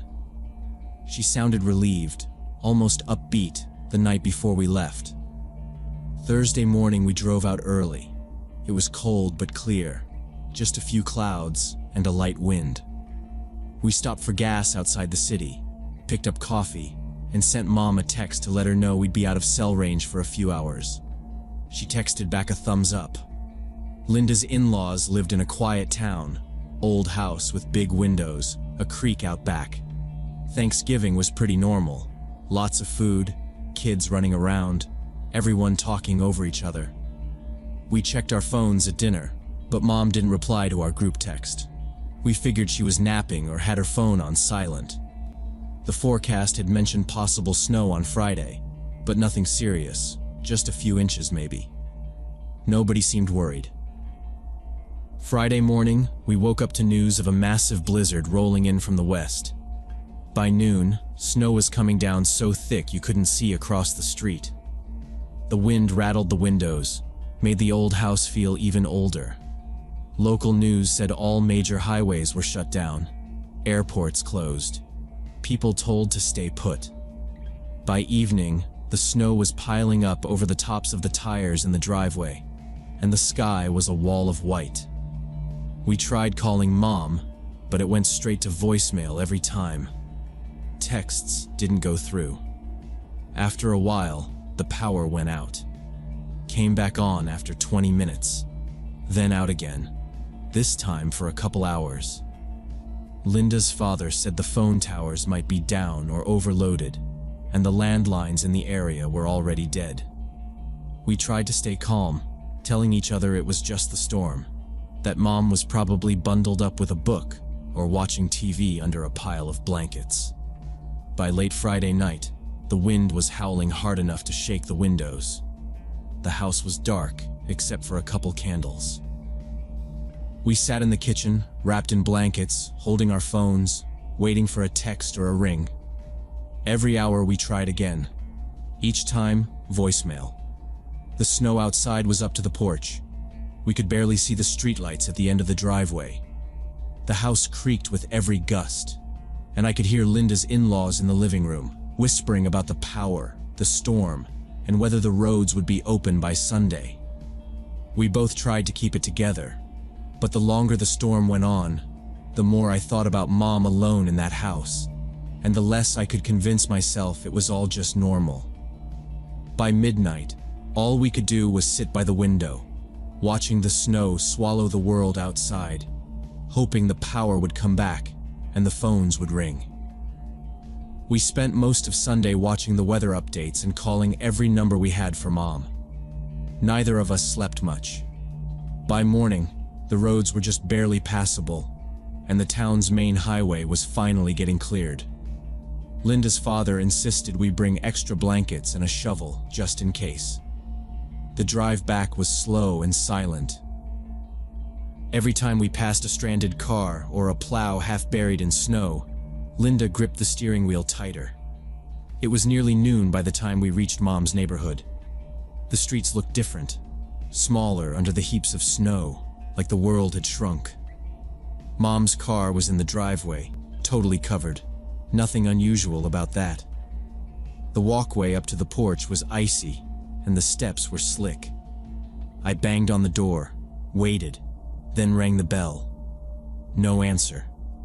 We both tried calling out. Linda shouted up to the second floor. It was silent except for the creaks and pops from the house settling in the cold. I pulled out my spare key. The lock stuck a little, but the door opened. The inside was freezing.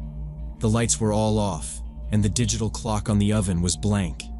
It smelled faintly of melted snow and something sweet, almost metallic. We both called out for Mom. Nothing. Linda dropped her bags in the hallway and hurried upstairs. I walked through the living room, blankets folded, TV off, nothing out of place. The kitchen was cold enough that my breath came out in clouds. I looked around. Then I saw it. On the floor in front of the refrigerator. A puddle of dark red liquid, thick and glossy, spreading slowly across the linoleum. For a second, I couldn't move. The red stuff was coming from the water dispenser, dribbling in a slow line down the front of the fridge, pooling wider by the minute. I stared at it, trying to convince myself it was anything but blood. My mind went straight to the worst possible scenario. I knelt to look closer, caught a heavy, iron smell that made my stomach turn. Linda yelled from upstairs. She rushed down, and the moment she saw the floor, she let out a scream that echoed off the walls. She ran to the phone, hands shaking, and dialed 911. I tried to keep calm. "Stay by the door," I told her, but she didn't move. I searched every room in the house. No signs of Mom. Her bedroom was tidy, bed made, her phone charger still plugged in. No spilled pills, no clothes thrown around, no broken glass. The bathroom was spotless, the spare room empty. Downstairs, I checked the back door, still locked from the inside. Her boots and gloves were gone from the rack. The only thing missing from the front hall was her purse and her thick blue winter coat. I went back to the kitchen. The puddle was even bigger now, sliding slowly toward the table leg. The metallic smell was stronger, mixing with the cold air. Linda sat by the front door, sobbing into her hands, the phone pressed to her ear. The police dispatcher told us to stay outside until officers arrived. I tried to comfort Linda, but all I could think about was Kevin, and all the weird, tense moments with him, the things he said, and the way he looked at Mom. It felt like the red liquid on the floor was proof of everything I'd feared. We stepped outside, stood on the porch, and waited, our breath fogging the air, The streets were empty, just the sound of a distant plow and the crunch of our boots. An old neighbor waved to us from across the street but didn't come over. The police arrived within 20 minutes, 2 cars pulling up with their lights flashing. They got out fast, gloves on, and ducked under the yellow tape they strung across the front walkway. They took our statements, told us to wait in the car. We sat there, engine running, heat blasting, hands shaking. We watched through the windshield as the officers moved through the house, radios crackling. They checked each room, then gathered in the kitchen. We watched one of them kneel down, scoop up some of the red liquid with a swab, and hold it up to the light. Linda squeezed my hand. It felt like hours, but it was maybe 15 minutes before an officer came out to the car, knocking on the window. He tried not to smile, but I could see he was fighting it. "It's not blood," he said. "It's cranberry juice. Probably from a bag of frozen berries. Looks like it thawed out and leaked into the water line when the power went out. We see it sometimes with old fridges." I felt my face burn. Linda started crying again, this time out of relief and embarrassment. They let us back inside after making sure everything else was fine. I checked the freezer. Sure enough, a torn bag of frozen cranberries sat on its side, pink liquid crusted on the bottom. The house was still cold. The fridge hummed as the power finally stayed on. Linda and I sat at the kitchen table, watching the police pack up and leave, feeling like idiots, but also more exhausted than we'd ever been. An hour later, my phone buzzed. It was Mom, calling from her sister's house in Vermont. She sounded cheerful, like nothing was wrong. "Sorry I couldn't reach you," she said. "Got snowed in up here since Friday. The roads just opened. I left a note on the fridge, but I guess it fell off." She told us she'd be back the next morning. She asked if we were okay and if the house had held up through the storm. Linda tried to laugh it off, but her voice was still shaky. We told her about the cranberry juice and the police, and she burst out laughing. "I'll owe the whole neighborhood an apology," she said. We promised not to tell anyone about it, but I knew Linda would, eventually. After we hung up, we sat in silence for a while, letting the heat fill up the kitchen, letting our nerves settle. I thought about how fast our minds had gone to the worst-case scenario, how everything Kevin did had stuck with us, even when he was gone. After that weekend, we checked on Mom more often. She didn't want to talk about Kevin again, and we didn't push her. But sometimes, when the house got too quiet or the weather was bad, I'd still look twice at a shadow on the floor or a stain on the counter, just in case. Even after he was gone, Kevin had left us waiting for something awful, always listening for the sound of trouble that never came.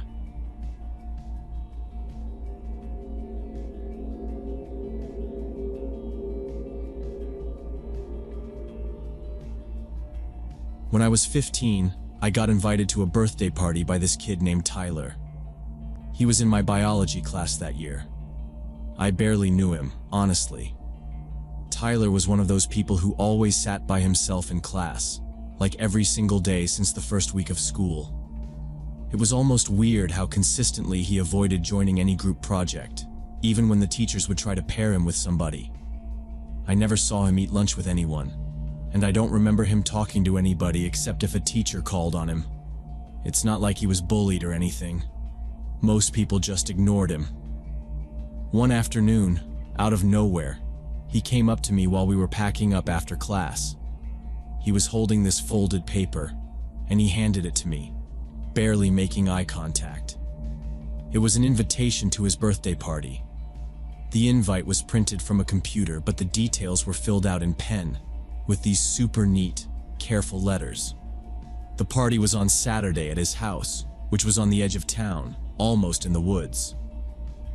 His parents were going to be out of town for the weekend because of work, so he was having people over by himself.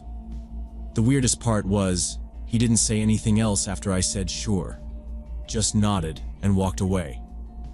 I asked around, and it turned out 5 other people got invites too. It was all people who didn't really know Tyler, just kids from his classes. Nobody wanted to go, but it felt rude to ignore the invite. Plus, there wasn't much else happening that weekend, so we all agreed we'd go together, just for an hour or so. Maybe we thought it would be awkward, but harmless. Saturday evening, my mom drove me out there and waited until the others arrived. Tyler's house was pretty big and set way back from the road, surrounded by tall pine trees. The driveway was covered in old brown pine needles. The front yard looked kind of neglected. Patchy grass, random stuff scattered around, like an old bike and a stack of bricks by the porch. The house itself was modern but empty looking, all the blinds drawn. It was almost too quiet. We knocked, and after a minute, Tyler opened the door. He was wearing black jeans and a black sweatshirt, like the same outfit he wore every day at school. His hair was brushed back flat, and he didn't smile. He just nodded and stood aside so we could come in. He didn't say anything, just watched as we all walked into the foyer. The entryway was cold, and there was this faint chemical smell. Shoes lined up by the wall, nothing out of place. Inside, the house was spotless. The lights were all on, but it felt like nobody actually lived there. No decorations, no signs of a party, no music, no snacks, nothing set out. There were a couple of birthday cards on the kitchen counter, unopened. I noticed the living room had one small couch and a coffee table with magazines stacked by size. Not a single thing out of order. Even the TV was unplugged. Tyler shut the door behind us and said, flat and serious, "Thanks for coming. I have something to show you." He just stood there staring at us for a moment. We looked at each other, but no one wanted to be the first to leave. It felt awkward to say anything. I figured he'd eventually turn on some music or offer us drinks, but instead he motioned toward the hallway. "The best part's downstairs. Follow me." His voice was quiet but steady, like he'd rehearsed this line. No one argued. He led us past the kitchen and down a set of stairs to the basement. The basement was completely different from the rest of the house. As soon as we got to the bottom, I saw why. The walls were lined with shelves. Every shelf was full of stuffed animals, but not the toy kind, actual taxidermy. There were rabbits, squirrels, birds, even a couple of small raccoons. Some looked kind of normal, but most had something wrong with them. One rabbit was missing an eye. A crow's wing was twisted at an impossible angle. A fox had no tail. There were glass jars on the shelves too, cloudy liquid with pale things floating inside. Tyler stopped in the middle of the room. He started explaining, calm and excited at the same time, how he'd started learning taxidermy when he was 10. He said, "It's easy if you know where to cut. Most of these I found after they got hit by cars." He walked over to a shelf and picked up a tiny squirrel, showing us where he'd stitched up its side. The stitches were big and uneven, like he'd used black thread. I heard someone behind me let out a low whistle, like they were trying to laugh but couldn't. He kept talking, going down the row and describing each animal. "This one I caught in the trap out back," he said, holding up a possum that looked half done, skin bunched weird over the face. "I didn't get the skin off right, so the ears tore. It's harder than it looks." Nobody said much. At first, people tried to ask polite questions, but Tyler's answers got more intense, talking about skinning, tools, and chemicals. He pointed at a table in the corner where there were knives, scissors, bottles, and a thick stained towel. "You have to be careful with the chemicals," he said. "If you don't, you get sick." His voice was more animated now. The way he talked about it, it didn't sound like a hobby. It was more like he was proud, but not in a way that made sense. I looked around and saw that most of the others were grouped up near the stairs. I could tell they wanted to leave. but nobody wanted to be the first to say it. One girl said, "Wow, that's a lot of animals," but her voice was shaky. Tyler ignored the tone and kept going, telling us how you can't always find good specimens, so you have to be ready to use whatever you get. He explained how skin comes off easier if you work fast, before it gets too stiff, and went into detail about pulling teeth from a dead raccoon. He said, "Sometimes you find maggots inside. That's the worst part, but it's all part of the process." The room felt colder. I realized there were no windows down here, just the glare of a single fluorescent bulb over the work table. The chemical smell was stronger, mixed with something sour, almost rotten. I shifted my feet and saw stains on the floor beneath the table, brown and yellow marks that trailed toward a small drain in the corner. I tried not to look at the drain.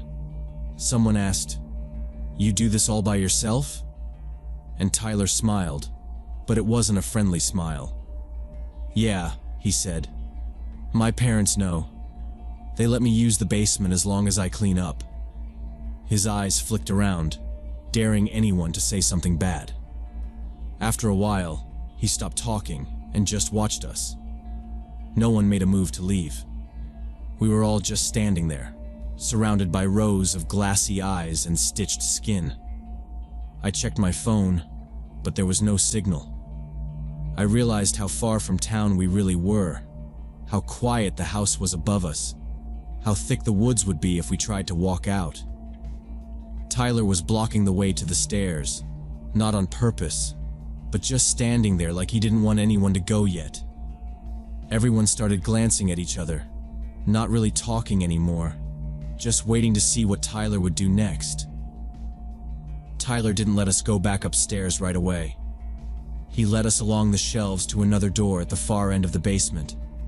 There was a heavy lock on it, but he pulled a key from his pocket and turned it slowly, making sure we all watched. "This is where I do my special projects," he said.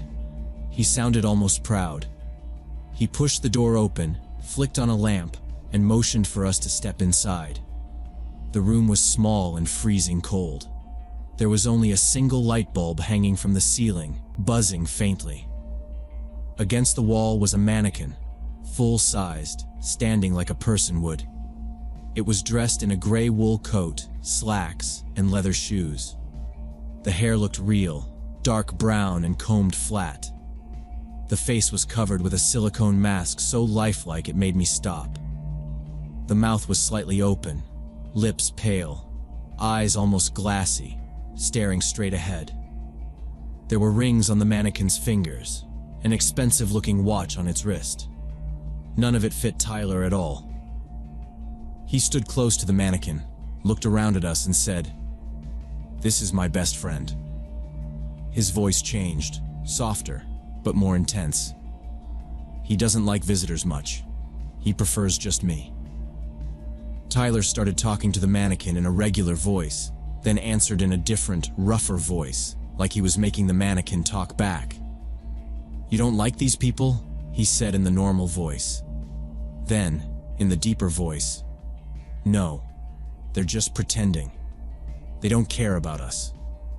He switched back and forth, carrying on a strange, one-sided conversation, asking questions and giving answers, sometimes laughing under his breath. We all stood frozen. Someone nudged me and mouthed, "Let's go." One girl cleared her throat and said, "Sorry, but I have to be home by 10. My parents are strict." Another guy looked at his phone and said, "Yeah, my ride's coming soon. We should get going." Tyler didn't argue. He just kept his hand on the mannequin's shoulder and said, "Maybe you should leave now. He's getting upset." The way he said it, there was no question about leaving.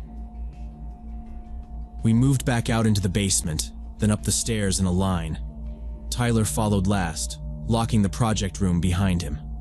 No one said anything as we put on our shoes. At the door, he stood silent and watched each of us step outside. The porch light flickered as we walked down the driveway, not looking back. We didn't talk until we were all together at the end of the driveway, waiting for our parents or rides to show up. My mom arrived first, headlights sweeping across the dark trees. I got in the car without saying much, just mumbling thanks to Tyler, who was still standing in the open doorway, face hidden in shadow. After that, I tried not to think about the party. I went back to my normal routine, but every day something from that night came back to me. The mannequin's eyes, the way Tyler talked to it, the weird smell in the basement. I told myself it was just a weird kid with a weird hobby. Still, that Sunday night, I put a chair against my bedroom door before I went to sleep. I laughed at myself for doing it, but I didn't move it back. 3 nights later, I woke up out of a deep sleep. I couldn't remember any dreams, just the sudden awareness of someone being in my room. My clock read 2:14 a.m. At first, I didn't see anything, but I heard a faint rustle from the direction of my window. Then my eyes adjusted, and I saw Tyler standing next to my bed. He was wearing the exact same clothes as the mannequin: the coat, slacks, shoes, and that mask. In the dim light from the street lamp outside, the mask looked almost alive, the lips curled in a half smile. His head was tilted to the side. He just stood there, staring. I felt like I couldn't breathe. My arms were pinned by the blankets, and I didn't move. He didn't say anything, just watched me.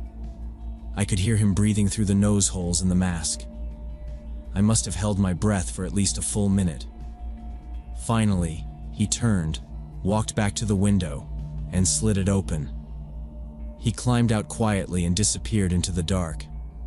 I heard the faint crunch of leaves on the ground outside, and then nothing. I stayed awake until sunrise, too scared to move. The next morning, I told my parents everything. My mom called the police right away. Officers came and checked the window, found dirt and a scuffed shoe print on the sill. The school was notified, and the next day, I met with the school counselor. That's when the rest of the story came out. Tyler had been struggling for months. His older brother died in a car crash 6 months earlier. They said Tyler had withdrawn from everyone, stopped talking at home. His parents traveled a lot for work, leaving him alone for days at a time. The mannequin, the wig, the clothes.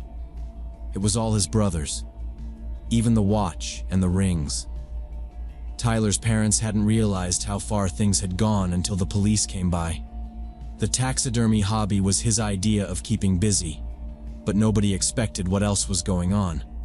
The family left town within a month. The school said Tyler was being homeschooled now, and the house went up for sale. We never saw him again. The police said he hadn't broken anything, just entered through the window. He didn't hurt anyone, so nothing more came of it. The kids who went to the party barely talked about it, even to each other. It was like everyone wanted to forget. I still think about it sometimes, especially late at night. I check my window locks twice, sometimes 3 times before bed.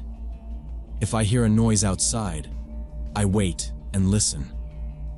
I picture Tyler, or whatever version of him is left, in a dark room somewhere, talking to that mannequin, maybe looking for someone else to invite over. I don't know if he'll ever come back. The only thing I'm sure about is that I'll never ignore a bad feeling about someone again, no matter how harmless they seem.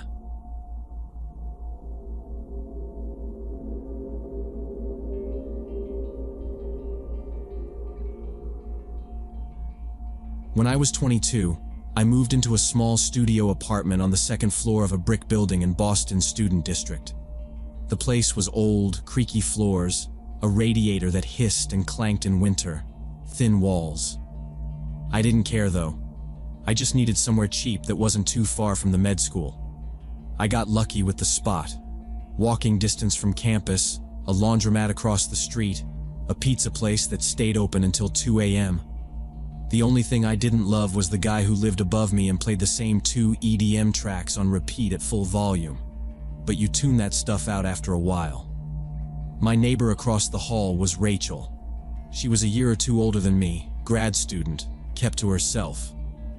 At first, we just nodded at each other when passing in the hallway. After a few weeks, she knocked on my door one evening, holding a sheet of paper in one hand and a pack of cheap wine in the other. She asked if I wanted to come over for a drink. I said sure. She poured us both a glass and then started talking about this guy who was stalking her. She showed me the notes he'd left under her door. Weird stuff written on lined paper, crooked handwriting. "You're so beautiful," one of them read. "You should smile more. I know you feel the connection." Another said, "We're meant to be together. I watch you every night. You know I'm close." I thought maybe she was exaggerating, but the notes were real. She said she kept finding greasy fingerprints on her window, and she'd heard someone breathing outside her window at night. Rachel lived alone, first floor, so it wouldn't be hard for someone to creep around. Things started getting worse for her. She'd get home and find her mailbox hanging open. Random things moved in her entryway. Sometimes late at night, she'd text me that she saw someone standing outside, just beyond the glow of the streetlight, staring up at her window. She called the landlord. He brushed her off, told her maybe it was just some local kids messing around. A few days later, I heard shouting in the hallway. I opened my door and saw Rachel arguing with some guy. He was thin, wore an old Red Sox hoodie, kept glancing down at the floor. When he finally looked up, his eyes didn't really seem to focus on anything. She told me later she'd caught him trying to jimmy her lock with a pocket knife. After that, she called the police a few times. The guy was never there when they showed up, and they just told her to get some pepper spray and maybe think about moving. She started staying with her boyfriend across town. One Saturday morning, she and her boyfriend loaded her stuff into his car. She gave me the rest of her wine and told me good luck with med school. She said if I ever needed anything, I could reach her at her new place, but I never did. I figured things would get quieter after she left. I didn't think about the guy again. I didn't realize how quickly her problem was about to become mine. Rachel had been gone maybe a week when things started getting weird for me.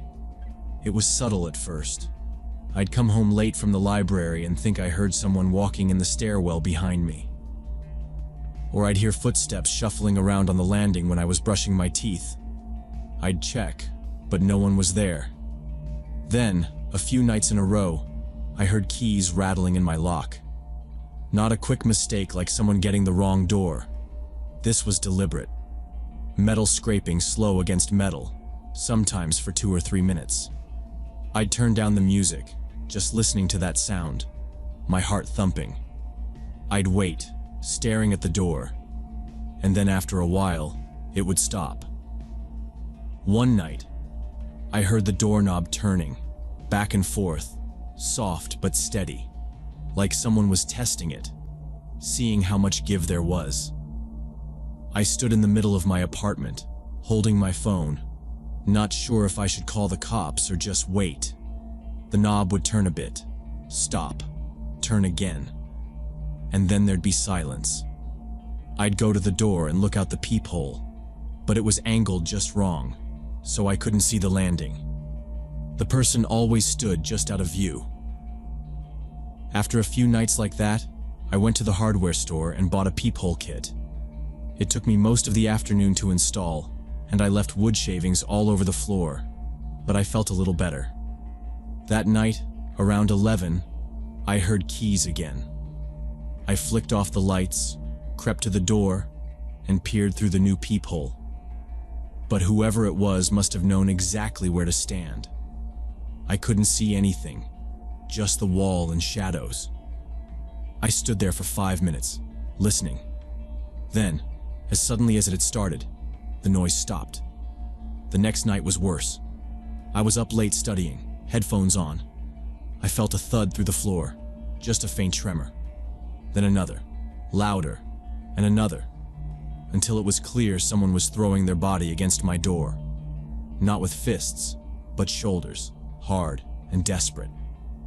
The whole door shook in the frame. Books on my shelf rattled. I yanked off my headphones, grabbed my phone, and dialed 911. I whispered into the phone, "Someone's trying to break in." The dispatcher told me to stay calm, stay on the line. Officers were on the way. The banging kept going, maybe for another 30 seconds, maybe a minute, I'm not sure. Then it stopped. I stayed crouched on the floor behind my bed, clutching the phone until I heard sirens outside. It took them 20 minutes to get there. I heard boots coming up the stairs, police knocking on my door, announcing themselves. When I finally opened it, my legs felt rubbery. They looked around, shined flashlights down the hall and in the stairwell. Whoever had been there was gone. They took a quick look at my locks, said they weren't great, told me to install a deadbolt and a security bar. "If it happens again, call us right away," one of them said. I nodded and watched them walk back downstairs. The hallway was silent again. I shut the door, locked every bolt I had, and slid a chair under the handle, just in case. The harassment got worse after that night. It was like he knew I was scared but wouldn't leave. Every few nights I'd be woken up by footsteps in the hallway, slow and deliberate. Sometimes it would be the jingle of keys or the sound of someone dragging their nails along my door. I bought 2 more deadbolts, a security chain, and wedged a broomstick under the handle every night. Still, the noises kept coming. Sometimes I'd hear a soft tapping on the door, almost gentle. Other times it would be a hard rattle that made the frame creak. At 3 in the morning, I'd hear what sounded like someone running their fingernails or a piece of metal against the wood. I looked the next morning and saw scratches around the lock, deep and uneven, like someone had been working at it with a blade. I started leaving a light on in the kitchen. It didn't help me sleep any better, but it made the shadows a little less deep. My boyfriend Austin started staying over, which was the only thing that made me feel a little safer. The first few nights he slept over, nothing happened. But then the banging started up again, harder than before. Once, after a bad night, I went out in the morning and saw that someone had slashed the screen in the hallway window next to my door. Austin called the police himself this time, and they came out, took pictures, asked the usual questions. Every time, they said the same thing. They'd increase patrols, but unless they caught someone in the act, there wasn't much they could do. We tried to go on with normal life. Austin would come over with pizza or beer, and we'd try to watch a movie. It got so we barely talked about anything else. Every conversation circled back to the hallway, the locks, the sounds at night. One morning, I opened my door to find a pile of cigarette butts and a crushed soda can right on my doormat. Another night, someone tried the door 3 times in the span of an hour. We stopped going out late. I barely slept. Austin kept saying he wanted to stay over more, that we were stronger together. The more he came around, the angrier it seemed to make the stalker. The door would shake in the frame at night, and one morning I found a deep gash in the paint, right over the deadbolt. It looked like someone had dragged a knife across the wood again and again, just below where my name was stenciled on the mailbox. It was almost like a threat. I started keeping my phone in my hand whenever I was home.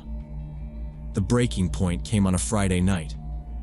Austin and I were half watching TV, just trying to keep the volume low, both of us jumpy at every little sound. It was late, close to midnight, and we'd both been too tired to go out, too uneasy to relax.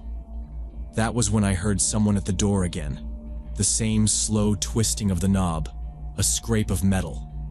I whispered to Austin, and he muted the TV. We listened, holding our breath. Then we heard something else. A creaking noise, not from the door, but from the far side of the room. Austin got up and pointed at the window. I realized I'd forgotten to lock it after letting in some air earlier that evening. The window was open half an inch, just enough for someone to see through. When I looked, I saw a pale, narrow face pressed right up against the glass, eyes staring straight into the room. For a second, we both froze. Then Austin jumped up and yelled, running for the door. I stayed where I was, knees locked. I watched as the man outside scrambled away from the window and dropped down. There was a motorcycle parked right under the fire escape, black and low to the ground. The guy swung onto it, started the engine, and was gone before Austin even made it outside. The only thing I could really see was the glint of something metal in his hand. A folding knife, I realized later. Austin came back up, breathing hard, and told me he'd seen the guy's face, but it was too dark to get a good look at the plates. He said he had a knife. He was holding it the whole time. Neither of us slept that night. By Sunday, I'd found a new place. It was a sublet in a building across the river, newer, with 2 sets of security doors and cameras in the lobby. I packed my things with Austin's help. I left the bed frame and a chair behind, didn't care about the deposit. It wasn't worth staying another night. Austin admitted, once we were out, that he'd been too scared to tell me about the knife until we were safe. He kept saying he was sorry, that he should have done more, but I knew it wasn't his fault. It felt like all we could do was get away and hope it would stop. A week later, I heard from someone at school that 2 other women in my old building had started getting notes and strange calls. People whispered about a guy on a motorcycle who hung around the student bars, watching women leave at night. The police never found him. They took statements, filed reports, but nothing ever happened. Later, when I thought back to the scratches on my door, I realized he'd probably been trying to pick the lock with his knife. The metallic scraping that kept me awake all those nights wasn't random. He was working on getting in, just waiting for his chance. Now, every time I hear a weird noise in the hall, I get that same tight feeling in my chest. I still wake up some nights convinced someone is outside, listening. I check every lock, every window, before bed, even though the new place feels safer. I don't let myself forget how fast things can change, or how close danger can get before you see it. Some people won't stop. Not until you disappear from their reach completely. Sometimes the only way out is to run. I learned that, and I never let myself forget it.